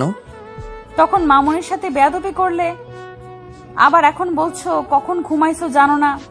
আরুষ তিয়ার কোনো কথার উত্তর না দিয়ে ওয়াশরুমে চলে গেল। ফ্রেশ হয়ে নিচে নেমে গেল। নিচে গিয়ে তুলিকে বলল, তুলি, তোমার পড়া নাই নাকি? ভাইয়া আজকে পড়বো না, মামনি এসেছে, মামনির সাথে আড্ডা দেব। ভাইয়া আপনিও আসেন আমাদের সাথে আড্ডা দিতে। আরো চোখে ছাড়ো, ওই এখন এক পা উঠবে না। আয়না আসলে ওদের দুই বোনের কোনোদিন খেয়াল রাখে না। তুমি ওদের সাথে আড্ডা দাও, তোমারও ভালো লাগবে। আরুষ, আসো এখানে বসো। তোমার সম্পর্কে তো কিছুই জানতাম না। আরুষ না চাইতেও আয়না চৌধুরীর সামনে গিয়ে বসলো। আয়না চৌধুরী গল্প করতে লাগলো। আরুষ আর চোখে মাঝে মাঝে আয়না চৌধুরীকে দেখতে লাগলো। তিয়া এসেছে, ওদের সাথে আড্ডায় যোগ দিল। মাঝে মাঝে ওদের কথা শুনে আরুষের হাসি পেতে লাগলো। আরুষ কথায় কথায় বলে উঠল, তুলি, তুমি তো খুব তাড়াতাড়ি খালামণি হতে যাচ্ছ, তুমি কি খুশি না? আরুষের কথা শুনে সবাই অবাক হয়ে গেল। তিয়া বেশম খেলো। তুলি বলল, খালামণি হতে যাচ্ছি মানে? কেন? তোমার আপুর পেটে তো বাচ্চা, কি ব্যাপার? সবাই এমন অবাক হয়ে তাকিয়ে আছেন কেন? ওর পেটে কিভাবে বাচ্চা আছে? তিয়া এইগুলো আরুষ কি বলে? ইয়া মানে আম্মু। তিয়া কথাটা বলে দাঁত চেপে হাসতে লাগলো। তিয়ার আম্মু বুঝতে আর বাকি রইল না আজকে মিথ্যা বলেছে। আয়না চৌধুরী অবাক হয়ে বলল, সত্যি তিয়া মা হতে যাচ্ছে? আরে না, এই মেয়েটা এখনো ফাজলামিই যায় না। আরুষকে মিথ্যা বলছে। কি? আমাকে মিথ্যা বলার মানে কি? আমার মজা লাগছে তাই মিথ্যা বলছি। ও, বুঝতে পারছি। কি বুঝলে? অনেক কিছুই। আচ্ছা, আপনারা কথা বলেন, আমি রুমে যাচ্ছি, আমার পড়া আছে। আরুষ রুমে চলে গেল। বিছানায় পা ঝুলিয়ে ভাবতে লাগলো। আমি টাচ করব জন্য পেটে সন্তান আছে মিথ্যা কথা বলল? স্বামীকে যদি এত ভালোবেসে থাকে তাহলে ডিভোর্স কেন দিল? অদ্ভুত একটা মহিলা। আরুষ কথাগুলো ভাবছিল, হঠাৎ করে তিয়ার রুমে আসলো। আরুষ বলে উঠল, আচ্ছা, আপনি আপনার স্বামীকে যদি এত ভালোবেসে থাকেন তাহলে তাকে ডিভোর্স দিলেন কেন? আমি কাউকে ভালোবাসি না। তাহলে মিথ্যা অভিনয় করলেন কেন? আমার ইচ্ছে হয়েছে তাই। আমি কি আপনার অতীত সম্পর্ক জানার কোনো অধিকার নাই? জেনে কি করবে? আমার জানার দরকার। আমার মনে হয় না তোমার জানার দরকার আছে। অবশ্যই দরকার আছে। স্বামীকে এত ভালোবাসেন, আবার তাকে ডিভোর্স দিলেন, আবার আমাকে কাছেও আসতে দিতে চান না, কেউ প্রপোজ করলে মারতে যান। আরুষ তিয়াকে জোরাজোরি করতে লাগলো। তিয়া রেগে গিয়ে চিৎকার করে বলল, আমি ছেলেদের ঘৃণা করি, তাই আমি কোনো ছেলেকে সহ্য করতে পারি না। আর কোনো কথা আছে? ঘৃণা করেন মানে? কেন ছেলেদের ঘৃণা করেন? ছেলেরা আপনার কি ক্ষতি করেছে? এই ছেলে একটা লুজার, বাটপার, বেইমান, যে এক নারীতে আসক্ত থাকতে পারে না। ওদের জন্য যদি জীবন দিয়ে দেয়, তারপর কি বলবে আমাকে ভালোবাসো না? ছেলেরা এমন কি বলেছে আপনাকে? প্রমাণ দিতে পারবেন? তিয়া আরুষের কথা শুনে পাগলের মতো হাসতে লাগলো। তারপর বলল, প্রমাণ? প্রমাণ তো আমি নিজেই ভালোবেসে বিয়ে করেছিলাম। 7 বছরের সম্পর্ক পর বিয়ে করে 2 মাস টিকতে পারি নাই। শারীরিক নির্যাতন তো আছেই, তার সাথে মিথ্যা অপবাদ, অশ্লীল গালাগালি। সেখানে আবার ভালোবাসা। আমার সামনে অন্য নারীকে নিয়ে এসেছে, রাত কাটাতো। শ্বশুর শাশুড়ি দেখেও না দেখার ভান করে থাকতো, কারণ প্রেম করে নিজের ইচ্ছে বিয়ে করেছি। 7 বছর প্রেম করেছি, তার মানে তো আমি জানতাম ওর চরিত্র কেমন। হ্যাঁ, আফসোস এমন পাক্কা অভিনেতা যে 7 বছর একবারের জন্য বুঝতে পারি নাই মানুষটা আসলে যে রূপ দেখায় সেটা তার আসল রূপ ছিল না। ভদ্র মুখোশের আড়ালে ছিল শয়তান, বদমাইশি। তারপর বলবে ছেলেদের কেন ঘৃণা করি? এক ছেলের জন্য সবাইকে এক ভাবা, এটা ঠিক না। আর ওকে ডিভোর্স কেন দিয়েছেন? আমি হইলে ওকে ভালো মতো শিক্ষা দিতাম, এমনকি জেলের ভাত খাইতাম। ওকে আমি ভালোবাসি, ওই হয়তো আমাকে ভালোবাসে নাই। ভালোবাসার মানুষ যেমনই হোক, সেই আমাদের প্রিয় মানুষ থাকে। তাকে কষ্ট দিয়ে কখনো প্রকৃতি ভালোবাসা মানুষ সুখে থাকতে পারে না। বাহ, আপনাকে আগে যা ভাবছি, এখন তো আপনার কথা শুনে আপনার ফ্যান হয়ে গেলাম। আপনাকে তো দেখে ভেবেছি আপনার ভিতরে মন পাথরের দিয়ে তৈরি হয়েছে।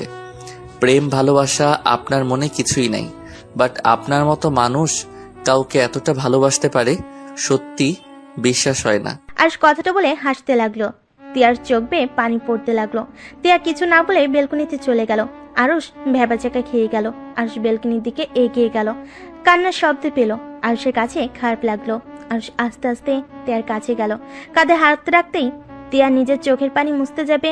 আরুষ হাত ধরে বলল, কান্না করো, চোখের পানি মুছো না। আজকে মন খুলে কান্না করো।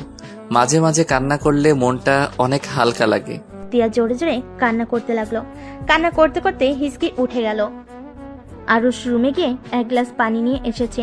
তিয়াকে বলল, এই নাও পানি, খেয়ে আবারও কান্না করো। আর তুমি চাইলে খাবারও নিয়ে আসতে পারি, একটু করে রেস্ট নিবে, খাবার খেয়ে আবার কান্না শুরু করবে, ওকে? আরুষের কথা শুনে তিয়া ফিক করে হেসে দিল। আরুষের কান ধরে বলল, শয়তান, আমার ইমোশনাল দেখে মজা নেওয়া হচ্ছে তাই না? আহ, কান ছাড়ো। আমি তোমার স্বামী হই, আমার কান ধরা তোমার উচিত না। এই ওয়েট, আমাকে তুমি কেন বলছো?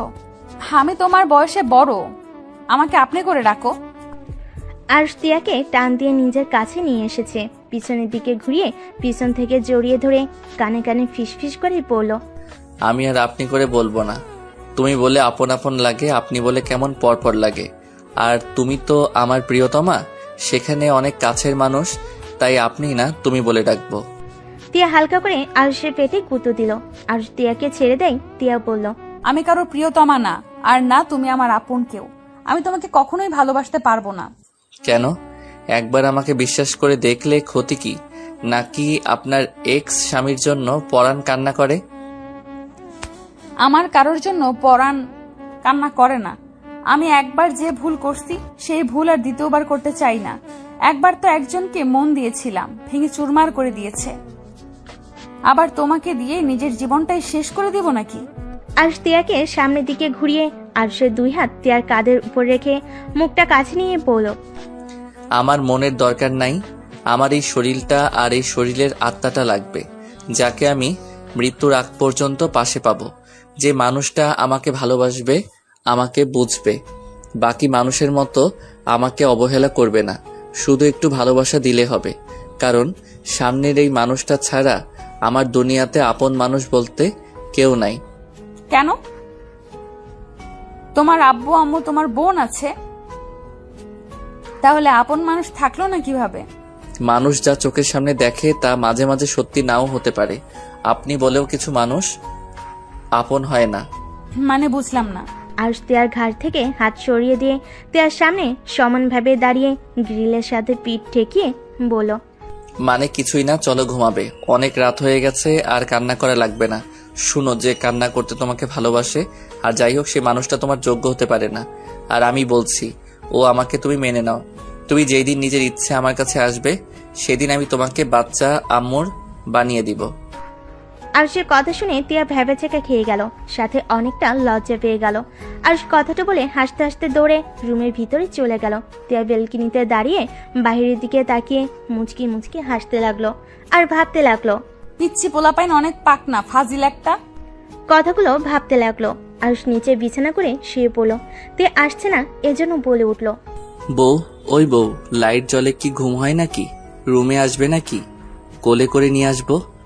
ফাজিল, লাইট অফ করে ঘুমাও, আমার ঘুম আসছে না। আমি কি আদর করতে আসবো নাকি? আরুষ, বেশি বেশি হয়ে যাচ্ছে কিন্তু। মার খেতে না চাইলে চুপচাপ ঘুমাও। আরুষ আর কিছু না বলে মুখের উপরে বালিশ দিয়ে ঘুমিয়ে গেল। তিয়া রুমে এসেছে, দেখে আরুষ মুখের উপরে বালিশ দিয়ে ঘুমিয়ে আছে। তিয়া আরুষের পানে গিয়ে বালিশটা মাথার নিচে দিয়ে লাইট অফ করে শুয়ে পড়ল। সকালে ঘুম ভাঙতেই আরুষ বিছানা গুছিয়ে রেখে দিয়ে জানালার কাছে গিয়ে দেখে রোদ উঠেছে। আরুষ তিয়ার দিকে তাকিয়ে মাথায় দুষ্টে একটা বুদ্ধি আসলো। আরুষ আস্তে আস্তে জানালার পর্দা সরিয়ে দিল। বাইরের আলোগুলো সোজা তিয়ার মুখের উপর গিয়ে পড়লো। আরুষ মিটিমিটি করে হেসে হাত দিয়ে একবার আলো ঢেকে রাখে, আবার হাত সরিয়ে তিয়ার মুখে আলো দিতে লাগলো। তিয়া বিরক্ত হয়ে চোখ খুলে দেখে আরুষ জানালার পাশে দাঁড়িয়ে দুষ্টামি করছে। তিয়া শোয়া থেকে উঠে বসে কোমরে হাত দিয়ে রাগিয়ে লুক নিয়ে তাকালো। আরুষ তিয়ার দিকে তাকিয়ে সাথে সাথে পর্দা টানিয়ে দিয়ে তিয়াকে না দেখার ভান করে চলে যেতে লাগলো। তিয়া ভুরকুচকে বলল, ওই ফাজিল, এমন করলে কেন? আমি কি করলাম? আমি তো পর্দা লাগিয়ে দিতে গেছিলাম। আমার চোখ কি অন্ধ নাকি? আমি কি দেখি নাই? ও, আপনি অন্ধ? আগে বলবেন না। দেখ, হুদাই এত কষ্ট করলাম। ওয়েট ফাজিল ছেলে, তোকে দেখাচ্ছি মজা। তিয়া কথাটা বলে খাট থেকে নেমে আরুষকে ধরতে যাবে। আরুষ দরজা খুলে দৌড়ে বের হয়ে গেল। তিয়া আরুষের পেছনে দৌড়ে যেতে লাগলো। সিঁড়ি ভেঙে নিচে নামতে লাগলো। সাথে তিয়া ও ওদের এই অবস্থা দেখে সবাই অবাক হয়ে গেল। এই দুইজন কি করছো? পড়ে যাবে তো, সাবধানে নামো। এইভাবে দৌড়াদৌড়ি করছো কেন? আন্টি, আপনার মেয়েকে কুত্তা কামড় দিয়েছে। আমাকে কামড় দেওয়ার জন্য আমার পিছনে লেগেছে। আরুষের বাচ্চা, আমি তোকে আজ ছাড়বো না। আমাকে কুত্তা কামড় দিয়েছে। ওয়েট, একবার তোকে হাতের কাছে পাই। আরে বাবা, দুজনেই থামো। এভাবে দৌড়াদৌড়ি করলে দুজনেই পড়ে গিয়ে ব্যথা পাবে তো। আরুষ আয়না চৌধুরীর দিকে চোখ যেতে ওর রাগ উঠে গেল। ও আয়না চৌধুরীর দিকে তাকিয়ে তিয়ার দিকে তাকাতে গিয়ে পা পিছলে পড়ে যেতে নিলে তিয়ার দিকে হাত বাড়ালে তিয়া ধর আগে আরুষ সিঁড়ি থেকে পড়ে গড়াতে গড়াতে নিচে পড়ে গেল। তিয়ার সাথে সবাই চিৎকার করে উঠল। আরুষ গড়তে গড়তে আয়না চৌধুরীর পায়ের কাছে গিয়ে পড়ল। আরুষের মাথা বেয়ে রক্ত ঝরছে। আয়না চৌধুরী আরুষকে ধরে কোলে মাথাটা নিলে আরুষ আয়না চৌধুরীর হাতটা এক সিটকে সরিয়ে দিয়ে বলল, মরে গেলেও আপনার কোলে মরতে চাই না। আমাকে আপনি টাচ করবেন না, আপনাকে আমি ঘৃণা করি। আরুষ কথাটা বলে চোখ বন্ধ করে ফেল। তিয়া দৌড়ে এসেছে, আরুষের মাথাটা কোলে নিয়ে ডাকতে লাগলো। আয়না চৌধুরী আরুষের কথা শুনে হতভম্ব হয়ে বসে আছে। তিয়া রামু তুলিকে বলল, তুলি, ড্রাইভারকে ডাক দে, আরুষকে হসপিটালে নিয়ে যেতে হবে। তুলি দৌড়ে বাহিরে গেল। আরুষের আম্মু আরুষের আপু এগিয়ে এসেছে, বলল, এই আরুষ, উঠ, এভাবে নাটক করিস না। উঠ, তেমন কিছু হয় নাই কিন্তু। আরুষের আম্মু কথা শুনে তিয়ার আম্মু তিয়া আয়না চৌধুরী অবাক হয়ে গেল। তিয়ার আগে চিৎকার করে বলল, আরে আপনি মানুষ নাকি অন্য কিছু? সন্তানের এই অবস্থা আর বলেন নাটক করছে? আপনার কি চোখ নাই? ওর মাথা দিয়ে রক্ত ঝরছে আর আপনি বলেন ওই নাটক করছে? তিয়ার কথা শুনে আরুষের আম্মু ভয় পেয়ে গেল। আরুষের আপু তিয়ার আপুকে চুপ থাকতে বলল। তুলি আর ড্রাইভার আসলে ড্রাইভার আরুষকে কোলে তুলে নিয়ে যেতে লাগলো। তিয়া আয়না তিয়ার আম্মু গাড়িতে উঠে বসলো। আয়না চৌধুরীর বুকের ভেতরে কেমনটা ব্যথা অনুভব করতে লাগলো। উনি বুকে চেপে ধরে আরুষের দিকে তাকিয়ে থাকলো। তিয়া আরুষের মাথাটা নিজের কাঁধে নিয়ে কান্না করতে করতে বলতে লাগলো, আরুষ চোখ খুলো। এই আরুষ, কি হলো? চোখ খুলছো না কেন? তিয়া, শান্ত হ, আরুষের কিচ্ছু হবে না। এই আরুষ, কথা বলো না। এই আরুষ, দেখো আমি কিন্তু রেগে যাচ্ছি। আমাকে আরো রাগাবে না। এই আরুষ, চোখ খোলো না, তোমাকে এভাবে দেখতে ভালো লাগছে না। এই আরুষ, চোখ খোলো। টিয়া কান্নায় ভেঙে পড়তে লাগলো। হসপিটালের সামনে পৌঁছে আরুষকে ড্রাইভার কোলে তুলে নিয়ে দৌড়ে হসপিটালের ভিতর নিয়ে গেল। আরুষকে ভর্তি করিয়ে দিয়ে নিচে চলে গেল। টিয়া কেবিনের বাহিরে হাঁটাহাঁটি করতে লাগলো। তুলি আর আরুষের আম্মু আর আপু কিছুক্ষণ পর চলে আসলো। অনেকক্ষণ পর ডাক্তার বের হইলে ডাক্তার বলে আরুষ মাথায় আর হাতে ব্যথা পেয়েছে, ব্যান্ডেজ করা হয়ে গেছে আর ইনজেকশন দিয়ে ঘুম পাড়িয়ে দেওয়া হয়েছে। ডক্টরের কথা শুনে আয়না চৌধুরী দীর্ঘশ্বাস ফেলল।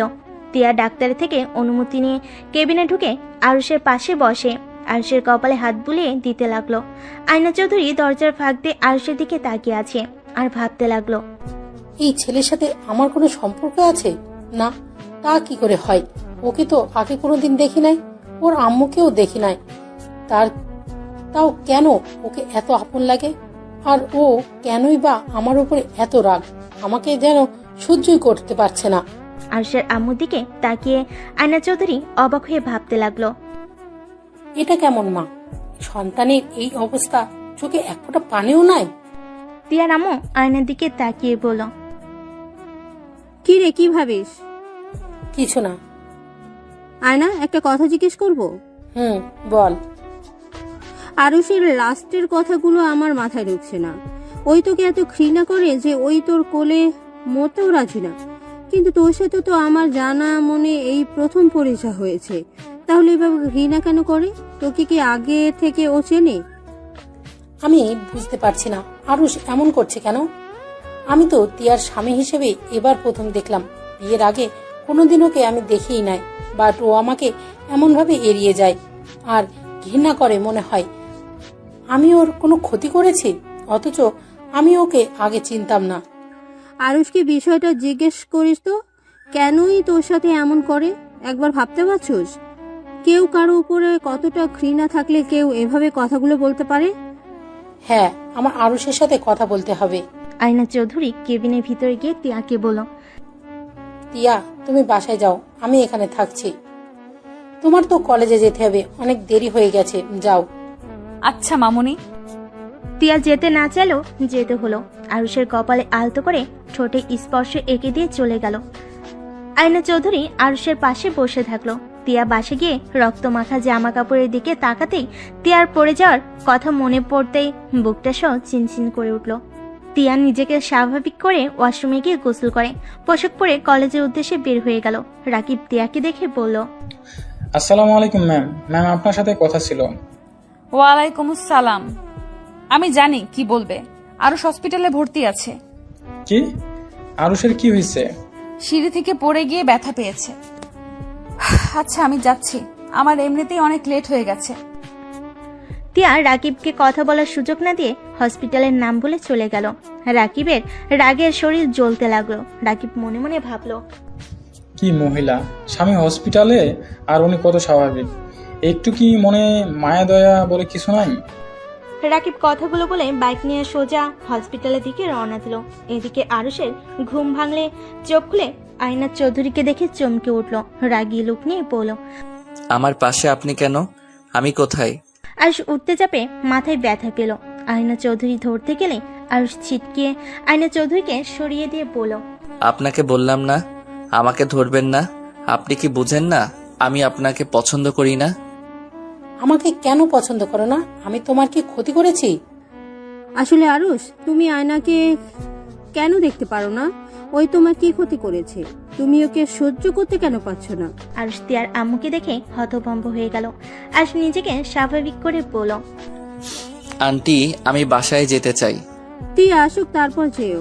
এখন বলো, তুমি আয়নাকে কেন দেখতে পারো না? আমি জানি না। এইটা কেমন কথা? তুমি জানো না অথচ তাকে ঘৃণা করো? ওকে দেখতেও খারাপ না, আর এমন কি ওর ব্যবহারও খারাপ না। আয়নাকে তো সবাই কত ভালোবাসে। ও অনেক ভালো একটা মেয়ে। আজ পর্যন্ত কেউ বলতে পারবে না টিয়া কারোর সাথে খারাপ ব্যবহার করেছে বা কারো কোনো ক্ষতি করেছে। তাহলে তুমি কেন তাকে ঘৃণা করো? আর সজোরে হাসতে লাগলো। মাথায় ব্যথা পাওয়াতে হাত চেপে ধরে বলল, আন্টি, ওনারা তো মহান মানুষ। ওনারা এত মহান যে আমার লাইফটা একদম হেল করে দিয়েছে। ভদ্র মুখোশের আড়ালে যে কত বড় শয়তান, এই আপনি আমার চোখের সামনে থেকে জানতো। আরুষের আম্মু কেবিনে ঢুকে বলল, আরুষ, এই ধরনের ব্যবহার করছিস? তুই জানোস উনি এত কাছে কখন থেকে বসে আছে, তোর জন্য কান্না করছিল, আর তুই তার সাথে এমন ব্যবহার করছিস? তোর আব্বুকে কল দিয়ে সব বলে দেব। তুই যে এত বেয়াদব হইছস, তোর আব্বু জানা দরকার তোর। আম্মু, ওনাকে কে বলছে আমার জন্য চোখের পানি ফেলতে? ওর চোখের পানি আমার কাছে বিষ লাগে। যত সব আজাইরা। আয়না চৌধুরী কিছু বলতে যাবে, রাকিব দৌড়ে এসেছে। হাঁটুর উপরে 2 হাত রেখে জোরে জোরে নিঃশ্বাস নিতে নিতে বলল, আরুষ, তুই ঠিক আছস? এই অবস্থা কি করে হলো? আমি ঠিক আছি। এই মহিলার মুখ দেখলে আর কত ঠিক থাকবো বল? কোন মহিলা? রাকিব আয়না চৌধুরীর দিকে তাকিয়ে বলল, আরুষ, এইটা কেমন ব্যবহার? মাথা ঠান্ডা কর। এই, তুমি মাস্টার সাহেবের ভাগনা না? জি আন্টি। আরুষকে তুমি চেনো? জি, ওই আমার বেস্ট ফ্রেন্ড। তুমি কি কিছু জানো ও আমাকে ঘৃণা কেন করে? না মানে, তার মানে তুমি জানো। হয়তো, বাট আমি কাউকে কিছু বলতে পারবো না। কেন? বলা যাবে না, তাই বলতে পারবো না। রাকিব, তুমি বলো, আমি শুনতে চাই। আমি ওর কি এমন ক্ষতি করেছি যে আমাকে ও ঘৃণা করে? রাকিবকে অনেক জোরাজোরি করতে লাগলো। আরুষ রেগে গিয়ে বলল, উফ, ওকে এত জোরাজোরি করছেন কেন? সময় হইলে আমি আপনাকে বলে দিব। আর এখন শুনবেন নাকি? শোনার খুব ইচ্ছা থাকলে আমি এখন বলবো। আন্টি, আম্মু, আপনারা যদি কিছু মনে করেন। আরুষের কথা বুঝতে পেরে তিয়ার আম্মু আরুষের আম্মুকে নিয়ে কেবিন থেকে বের হয়ে গেল। আরুষ মিটিমিটি করে হাসতে হাসতে বলল, শুনতে চান? শোনার আগে জানতে হবে আমি কে। কে তুমি? এইদিকে আছেন, কানটা একটু দিন। আয়না চৌধুরী আরুষের দিকে গেলে আরুষ ফিসফিস করে বলল, আমি আপনার অবৈধ সেই সন্তান যাকে হসপিটালে ফেলে দিয়ে আসার হুকুম দিয়েছিলেন। আমি একটা চাকর সন্তান যার বাবা মা থাকতে তাদের কোনো পরিচয় নাই। আরুষ কথাগুলো বলে হাসতে লাগলো। হাসতে হাসতে আরুষের চোখ বেয়ে পানি বের হতে লাগলো। আয়না চৌধুরী কয়েকটা পিছিয়ে গেল। আরুষের হাসির প্রতিধ্বনি কানে বাজতে লাগলো। আয়না চৌধুরী কানে হাত দিয়ে চিৎকার করে উঠল, তুমি হাসি থামাও, তোমার হাসি আমার সহ্য হচ্ছে না। আহা, আপনার তো আমার হাসি সহ্য হচ্ছে না, আর আমার আপনাকে। চলে যান আমার সামনে থেকে। আয়না চৌধুরী চিৎকার শুনে তিয়ার আম্মু আরুষের আম্মু কেবিনে ঢুকে দেখে আয়না চৌধুরী পড়ে যাচ্ছে। তিয়ার আম্মুকে ধরে বলল, তোমরা এভাবে হাসছো কেন? কি করছো? ওই, কি হলো? সত্যি করে বলো, ওর সাথে তোমরা কি করছো? আন্টি, আমরা কিছুই করি নাই। আরো শুধু জানিয়েছে কেন ঘৃণা করে। এতে উনি সহ্য করতে না পেরে অজ্ঞান হয়ে গেছে। ধরছো না কেন? ধরো ওকে। রাকিব, ভর্তি করে আয়। রাকিব আয়না চৌধুরীকে নিয়ে যেতে লাগলো। আরুষের চোখের পানি মুছে ফেল। আরুষ বেডের উপরে শুয়ে আছে, চোখ বেয়ে পানি গড়িয়ে পড়ছে। রাকিব আরুষের পাশে বসে পড়ল। আন্টি, মাথায় অতিরিক্ত চাপ পড়ছে, এভাবে না বললেও পারতে। যার যার ব্যথা সেই বুঝে। নিজের গর্ভধারিণী মাকে সামনে দেখেও বলতে পারি না মা বলে। মায়ের ভালোবাসাটাও পাই নাই। চিন্তাবো না আমার আসল বাবা মাকে। আর উনি এমন মা যে সন্তানকে ফেলে দিয়ে আসতে হুকুম করতে পারে। সেই ধরনের বাবা মা আমার চাই না। আমি এই ধরনের মানুষদের ঘৃণা করি, যারা সন্তান জন্ম দিয়ে তাদের অস্বীকার করে। আরুষের কথা শেষ হতেই তিয়া চলে আসে। রাকিবের মুখ থেকে তিয়ার নামে কথা শুনে তিয়া ভিতরে না ঢুকে দাঁড়িয়ে পড়ল। আর এদিকে রাকিব বলতে লাগলো, আমি বুঝতে পারছি। আচ্ছা, তুই রেস্ট নে। আর তোর বউ একটা জিনিস, তোর এই অবস্থা আর উনি কলেজে পড়ে আছে। এই মহিলা কেমন ধরনের মানুষ আল্লাহ জানে। তোকে স্বামী হিসেবে মানা বা না মানা, তারপর তো মানুষের প্রতি মানুষের একটু টান থাকবে। রাকিবের কথা শুনে তিয়া রেগে ভিতরে ঢুকে কিছু বলবে, তার আগেই আরুষ হেসে বলল, হা, তুই আবার আমার বউয়ের পিছনে লাগলি কেন? উনি শিক্ষিকা কলেজের, ওনাকে তো কলেজে যেতে হবে। পাগল, ওকে আমরা যেমন ভাবি ওই আসলে তেমন না। কাউকে না বুঝে তাকে নিয়ে কিছু বলা উচিত না। আরুষের কথা শুনে তিয়ার মনটা নরম হয়ে গেল। রাকিব আরুষের দিকে ভুরু কুচকে তাকিয়ে বলল, আরে ম্যাম, কি তোকে কিছু খাইছে নাকি? আর এত গুণ গাচ্ছিস। রাকিবের কথা শুনে আরুষ সজোরে হেসে দিয়ে বলল, দূর শালা। আচ্ছা ভাইয়া, আমাকে আর হাসাস না, মাথা যন্ত্রণা শুরু হয়ে যায়। আচ্ছা, তুই রেস্ট নে। এই, তুই কিছু খাইছস? খাবার কিনে নিয়ে আসবো? আরুষ কিছু বলার আগেই তিয়া ভিতরে ঢুকে বলল, তার দরকার নাই, আমি খাবার নিয়ে এসেছি। তিয়ার কথা শুনে রাকিব ভয়ে উঠে বসলো, ভুরু কুঁচকে বলল, ম্যাম আপনি কখন এসেছেন? কেন, আমার নামে কিছু বলেছিলে নাকি দুজন মিলে? আরে না না ম্যাম, কি বলেন? আপনার নামে কিছু বলতে পারি? তা ম্যাম আপনি এই সময়? তিয়া খাবার বক্স খুলে টেবিলের উপরে রাখতে লাগলো আর রাকিবকে বলল, ছুটি নিয়েছি। ও আচ্ছা ম্যাম, দিন আমার কাছে, আমি খাওয়াই দেই আরুষকে, ওর হাতে তো ব্যথা পেয়েছে। দরকার নাই, তুমি বসে থাকো। ম্যাম ওই কি হাত দিয়ে খাবেন নাকি? দেখেন ম্যাম, সব জায়গায় জোর দেখাবেন না। তিয়া রাগী লোক নিয়ে তাকাতেই রাকিব চুপ হয়ে গেল। তিয়া একটা প্লেটে খাবার বেড়ে আরুষের পাশে বসে ভাত চটকাতে লাগলো। আরুষ রাকিব হা হয়ে তাকিয়ে আছে। তিয়া রাকিবের দিকে তাকিয়ে বলল, এইভাবে তাকিয়ে আছো কেন? আর এই রাকিব, তুমি সব সময় আমার সতীনের মতো ব্যবহার করো কেন? তিয়ার কথা শুনে আরুষ মিটিমিটি হাসলো আর রাকিব মেহবাজাকে খেয়ে বলল, কি বলেন? আমি আপনার সতীনের মতো ব্যবহার করলাম কখন? আর আমি তো ছেলে, আমি সতীন কেমন হই? যখন তোমাদের একসাথে দেখি তখনই একে অপরের কেয়ার নাও, আবার আরুষকে খাইয়ে দাও। দুজন একে অপরকে ছাড়া চলতে পারো না নাকি? তিয়ার কথার ভিতরে জেলাসি ভাব দেখে রাকিব দুষ্টামি করে বলল, কি করব, বন্ধুকে বিয়ে করলাম, বন্ধুর বউ পাত্তাই দেয় না, তাই বন্ধুর বউয়ের অভিনয় করে বন্ধুকে সান্ত্বনা দেই। রাকিবের কথা শুনে আরো হাসি থামাতে পারল না। তিয়া রেগে রাকিবের দিকে যাবে, রাকিব দৌড়ে দরজার কাছে গিয়ে পড়ল। স্বামীর যত্ন নিয়েন, না হইলে অন্য বেডির লোকে বিয়ে দিয়ে দিব। রাকিবের বাচ্চার দিকে আয়। ইয়া মানে ম্যাম, আমি বিয়ে করি নাই, আমার এখনো বাচ্চা হয় নাই। দুই বন্ধুই একটা ফাজিল, মেরে হাড্ডি ভেঙে ফেলবো। ইস, কথার ভিতর কত মধু মেখে আছে। মানে? রাকিব কিছু বলার আগে আরুষ রাগী লোক নিয়ে বলল, ওই শালা, আমার বইয়ের উপরে লাইন মারিস না, ভুলে যাসনি উনিকে ক্লাসে পাইলে না, যা নিজের গার্লফ্রেন্ড সাথে লাইন মারগা। রাকিব মাথা চুলকাতে চুলকাতে আরুষের দিকে আর তিয়ার দিকে তাকিয়ে মিষ্টি করে হেসে দিয়ে বলল, উনি কলেজে ম্যাম হইলে কলেজের বাইরে আমার ভাবি লাগে, সেইখানে আমি ওনার সাথে লাইন মারতে পারি। শালা তুই চুপ করে বসে থাক। রাকিবের কথা শুনে তিয়া রেগে যেন খাবার এখনই ঢিল মেরে ফেলে দিবে। রাকিব পরিস্থিতি বুঝে দৌড়ে পালালো। তিয়া আরুষের দিকে তাকিয়ে বলল, আমি বলেছিলাম না সব বন্ধুরা খারাপ, গার্লফ্রেন্ড থাকতে আবার বন্ধুর বউয়ের সাথে লাইন মারতে আসে। তিয়ার কথা শুনে আরুষ হেসে ফেল।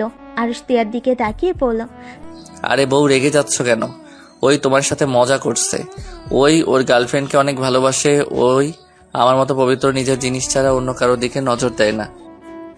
কত যে পবিত্র চোখ, মেয়ে ফ্রেন্ডদের সাথে ঘষাঘষি করে আবার এসেছে। তিয়ার কথা শুনে আরুষ দাঁতে দাঁত চেপে হেসে দিল। তিয়ার রাগে বলল, হা করেন। তুমি খাইছো? হা করতে বলছি, করো। আচ্ছা শুনো, আমার এখন ক্ষুধা নাই, তুমি আয়না আন্টি, তোমার আম্মু, আমার আম্মুকে নিয়ে বাসায় গিয়ে খেয়ে নাও। ওদের তো হসপিটালে কোথাও দেখলাম না।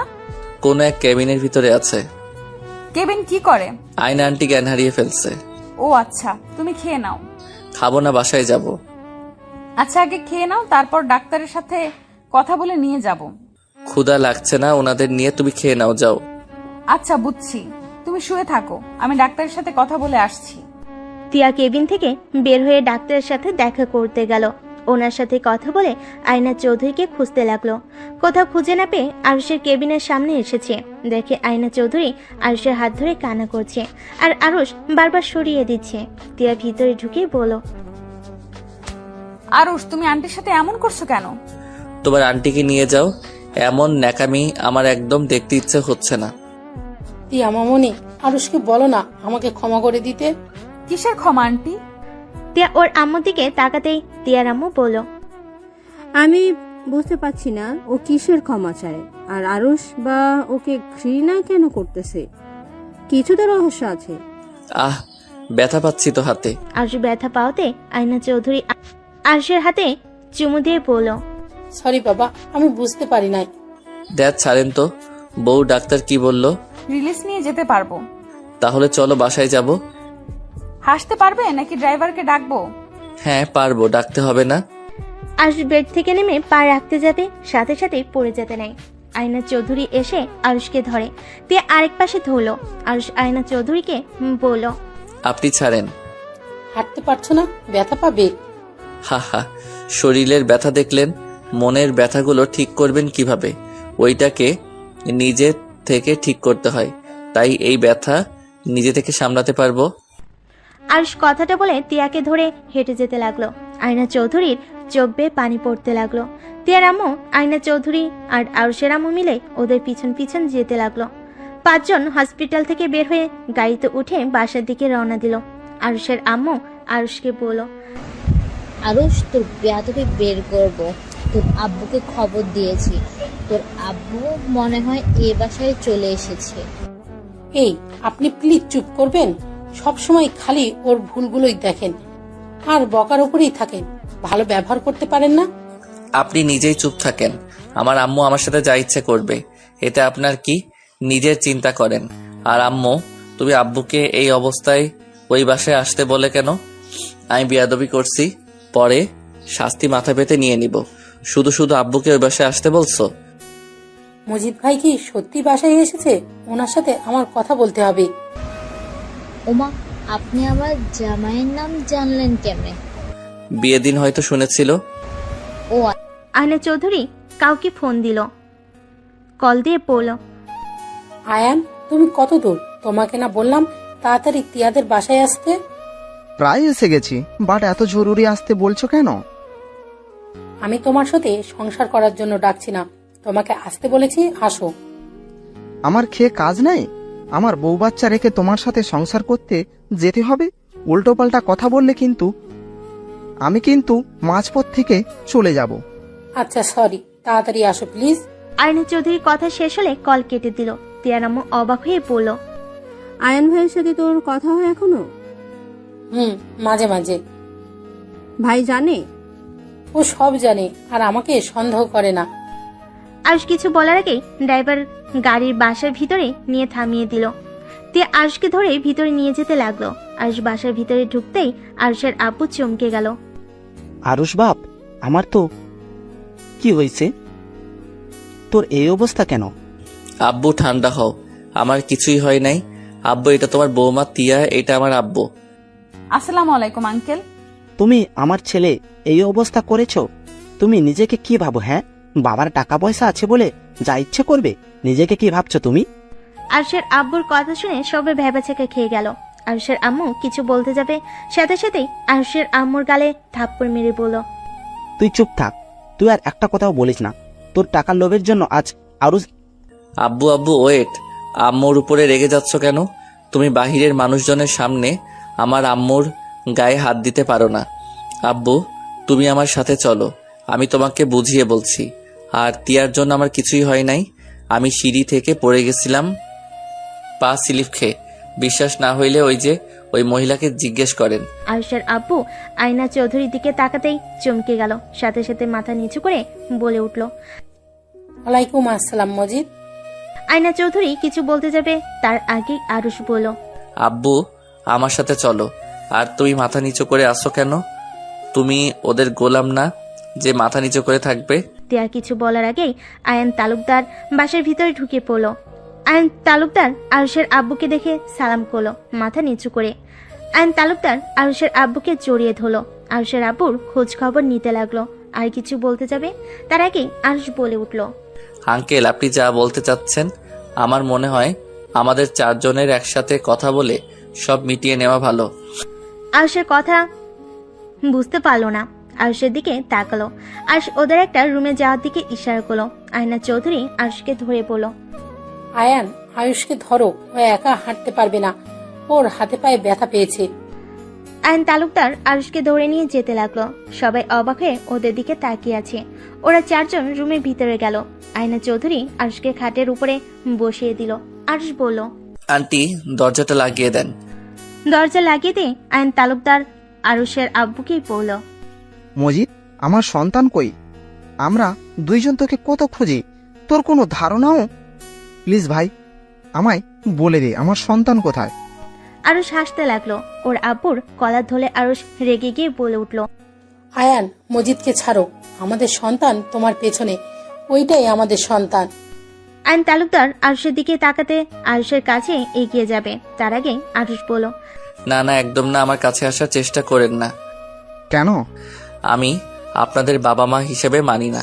আমার বাবা ওই লোকটা। আপনাদের সংসার আছে, আমি চাই না আপনাদের সংসার ভেঙে যাক আমার জন্য। আমার আপনাদের দেখার অনেক ইচ্ছে ছিল।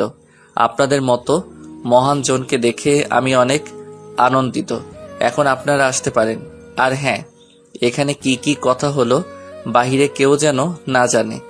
আপনাদের সাথে আমার কি সম্পর্ক আমি চাই না কেউ জানুক। আমি মজিদ রহমানের ছেলে, আর এই পরিচয়ে বাঁচতে চাই। আরুষ, তোর পায়ে ধরি বাপ, এমন ভাবে বলিস না। বিশ্বাস কর, আমরা তোকে অনেক খুঁজেছি। হয়তো রাগের বশে তোকে আমরা ফেলে দিতে চেয়েছিলাম, কিন্তু যখন মজিদ তোকে নিয়ে অনেক দূরে চলে গেল, তখন আমরা আর নিজেদের কন্ট্রোল করতে পারি নাই। আরুষ, প্লিজ আমাদের ক্ষমা করে দে, আর একবার আমাদের আব্বু আম্মু বলে ডাক। তুই যা বলবি আমরা তাই শুনবো। আব্বু প্লিজ আমাদের ক্ষমা করে দে, আমরা তোকে অনেক ভালোবাসি রে। তোকে আমরা আজও খুঁজে বেড়াই, দুইজন কত ট্যুরে যাই শুধুমাত্র তোকে খোঁজার জন্য। আইন তালুকদার আয়না চৌধুরীর আরুষের পা ধরতে যাবে, সাথে সাথে আরুষ হাত দিয়ে থামিয়ে দিতে গিয়ে হাতে ব্যথা পাইল। আইন তালুকদার আয়না চৌধুরী আরুষের 2 হাত ধরে চুমু দিয়ে কপালে ঠোঁট ঠেকিয়ে বলল, সরি আব্বু, হাতে ব্যথা পাইছস? আরো ওনারা যাই করো, ওনারা খারাপ মানুষ না। ওনাদের রক্তের রাগ জিত একটু বেশি, যেমন তুইও হয়েছিস। যা বলস তাই করে ছাড়স, তেমন তোর বাবা মাও। আমার মনে হয় তোর ওদের ক্ষমা করে দেওয়া উচিত। আমি ওনাকে ক্ষমা করতে পারি, বাট উনি যেন কাউকে কখনোই না বলে আমি ওনাদের অবৈধ সন্তান। আর আমি চাই না আমার সম্পর্কে বাহিরে কেউ যেন ওনাকে ঘৃণা করুক। আরুষের কথা শুনে আইন তালুকদার আয়না চোখের পানি যেন থামছে না। আরুষকে আলতো করে জড়িয়ে ধরল আর বলতে লাগলো, আমাদের নাকি ঘৃণা করিস? তাহলে আমাদের কথা কেন ভাবছিস? আমি মানুষের ক্ষতি পছন্দ করি না। যাই হোক, এখানে স্টপ হয়ে যান। জোর কর বাইরে গেলে তিয়া অনেক জেরা করবে। আমি যা বলবো ওইটার সাথে মাথা নাড়াবেন। আচ্ছা আরুষ, একবার আমাদের আম্মু আম্মু বলে ডাক না। আমার মুড নাই, ছাড়েন। আপনারা বাহিরে যাব আর আপনাদের ফ্যামিলি নিয়ে সুখে থাকেন। আমি একটা স্মৃতি অধ্যায়, যাকে সারা জীবন মনে রাখার কিছুই নাই, শুধু মনে রেখে নিজেদের কষ্ট দেওয়ার কিছু নাই। আরুষ চোখের পানিগুলো টি শার্টের হাঁটা দিয়ে মুছে দাঁড়াতে যাবে, সাথে সাথে আইন তালুকদার আয়না চৌধুরী ধরে নিজের চোখের পানি মুছে ফেল। আরুষের 2 গালে দুজন চুমু দিল। আরুষের ভালো লাগলো, প্রকাশ করলো না। 4 জন বের হয়ে গেলে তিয়া জেরা করতে লাগলো। আরুষ বলল, উফ, এই বউটাও না, কলেজেও এমন করে, বাসায়ও। আরে ওনাদের বাসায় আমার আম্মু কাজ করত, আর অনেক কাহিনী ছিল, সেইটাই একে অপরকে ক্ষমা চেয়ে মিটিয়ে নিল। আঙ্কেল আন্টি আমাকে একটু উপরে রেখে আসবেন? আচ্ছা চলো। আরুষকে ধরে নিয়ে যেতে লাগলো। তিয়ার কথাগুলো বিশ্বাস হয় না, এটা তিয়ার মুখ দেখে বোঝা গেল। আরে না না, কি বলছেন? ক্ষমা চেয়ে আমাকে ছোট করে দিবেন না। আচ্ছা আঙ্কেল আন্টিকে নিয়ে রুমে যান। ভাবি রান্না করছে তো নাকি? ভাবি রান্না করছেন তো নাকি? আমি আপনাদের জন্য খাবার নিয়ে যাচ্ছি, আপনারা যান। তিয়া রান্নাঘরে চলে গেল, আর এদিকে আরুষকে তিয়ার রুমে শুয়ে দিল। আইন তালুকদারের ফোন বেজে উঠল। তাদের কথা শুনে বুঝে গেল তার স্ত্রী তাকে যেতে বলছে। কথা শেষ হলে 2 জন বাইর হতে যাবে, তখনই আরুষ পিছন থেকে বলল, আব্বু আম্মু। আরুষের কথা শুনে 2 জন খুশিতে পিছনে তাকাতেই আরুষ বলল, আমার সাথে কিছুদিন থাকা যায় না? অবশ্যই থাকা যায়। আচ্ছা আমি এখনই বলে দিচ্ছি, আমি বাসায় যেতে পারবো না। আইন তালুকদার খুশি হয়ে কল দিয়ে অফিসের কথা বলে যাওয়া ক্যান্সেল করে দিল। আরুষের সাথে 7 দিন অনেক আনন্দে থেকে আইন তালুকদার আয়না চৌধুরী চলে যায়। এই 7 দিনে আরুষ মোটামুটি অনেকটা সুস্থ হয়ে গেছে। তিয়ার সাথে সম্পর্কটা আরো ভালো হয়ে গেছে। আরুষের কাঁধে মাথা দিয়ে তিয়া বলল, আরুষ আমাকে সবসময় এইভাবেই ভালোবাসবে তো? আমি কাউকে ছেড়ে যাই না, আমাকে সবাই ছুঁড়ে ফেলে দেয়। তুমি যতদিন থাকবে ততদিন রাখবো। যদি দেখি আমার সাথে তোমার থাকতে সমস্যা হচ্ছে, তাহলে সোজা তোমার থেকে দূরে সরে যাব। গলা চেপেও আমি মেরে ফেলবো। আমার রাগ হইলে আমি কি করে জানি না, তুই উল্টা আমার রাগ ভাঙিয়ে কাছে টেনে নিবি। উল্টা কি বলি, আমার থেকে দূরে সরে যাবি? তিয়া আরুষের গলা চেপে ধরলে আরুষ হাত দিয়ে ধরে পড়ল। আরে বাবা ছাড়ো, মজা করছি। একবার যখন তোমাকে পেয়েছি, সেখানে তোমার থেকে দূরে যাওয়ার প্রশ্ন আসে না। আরুষ তিয়ার কপালে চুমু দিল। তিয়া আরুষের বাহু জড়িয়ে ধরে বলল, তাড়াতাড়ি সুস্থ হয়ে যাও না, আমার এমন তোমাকে দেখতে ভালো লাগছে না। মোটামুটি কিন্তু হয়ে গেছি, তুমি চাইলে তোমার সাথে এখন বাসরটা করে নিতে পারি। তে আরুষের বাহুতে একটা আলতো করে মেরে লজ্জা পেয়ে বলো, যা ফাজিল একটা। আরুষ টান দিয়ে তিয়াকে কাছে টেনে নিল, তিয়ার উপরে ঝাঁপিয়ে পড়লো।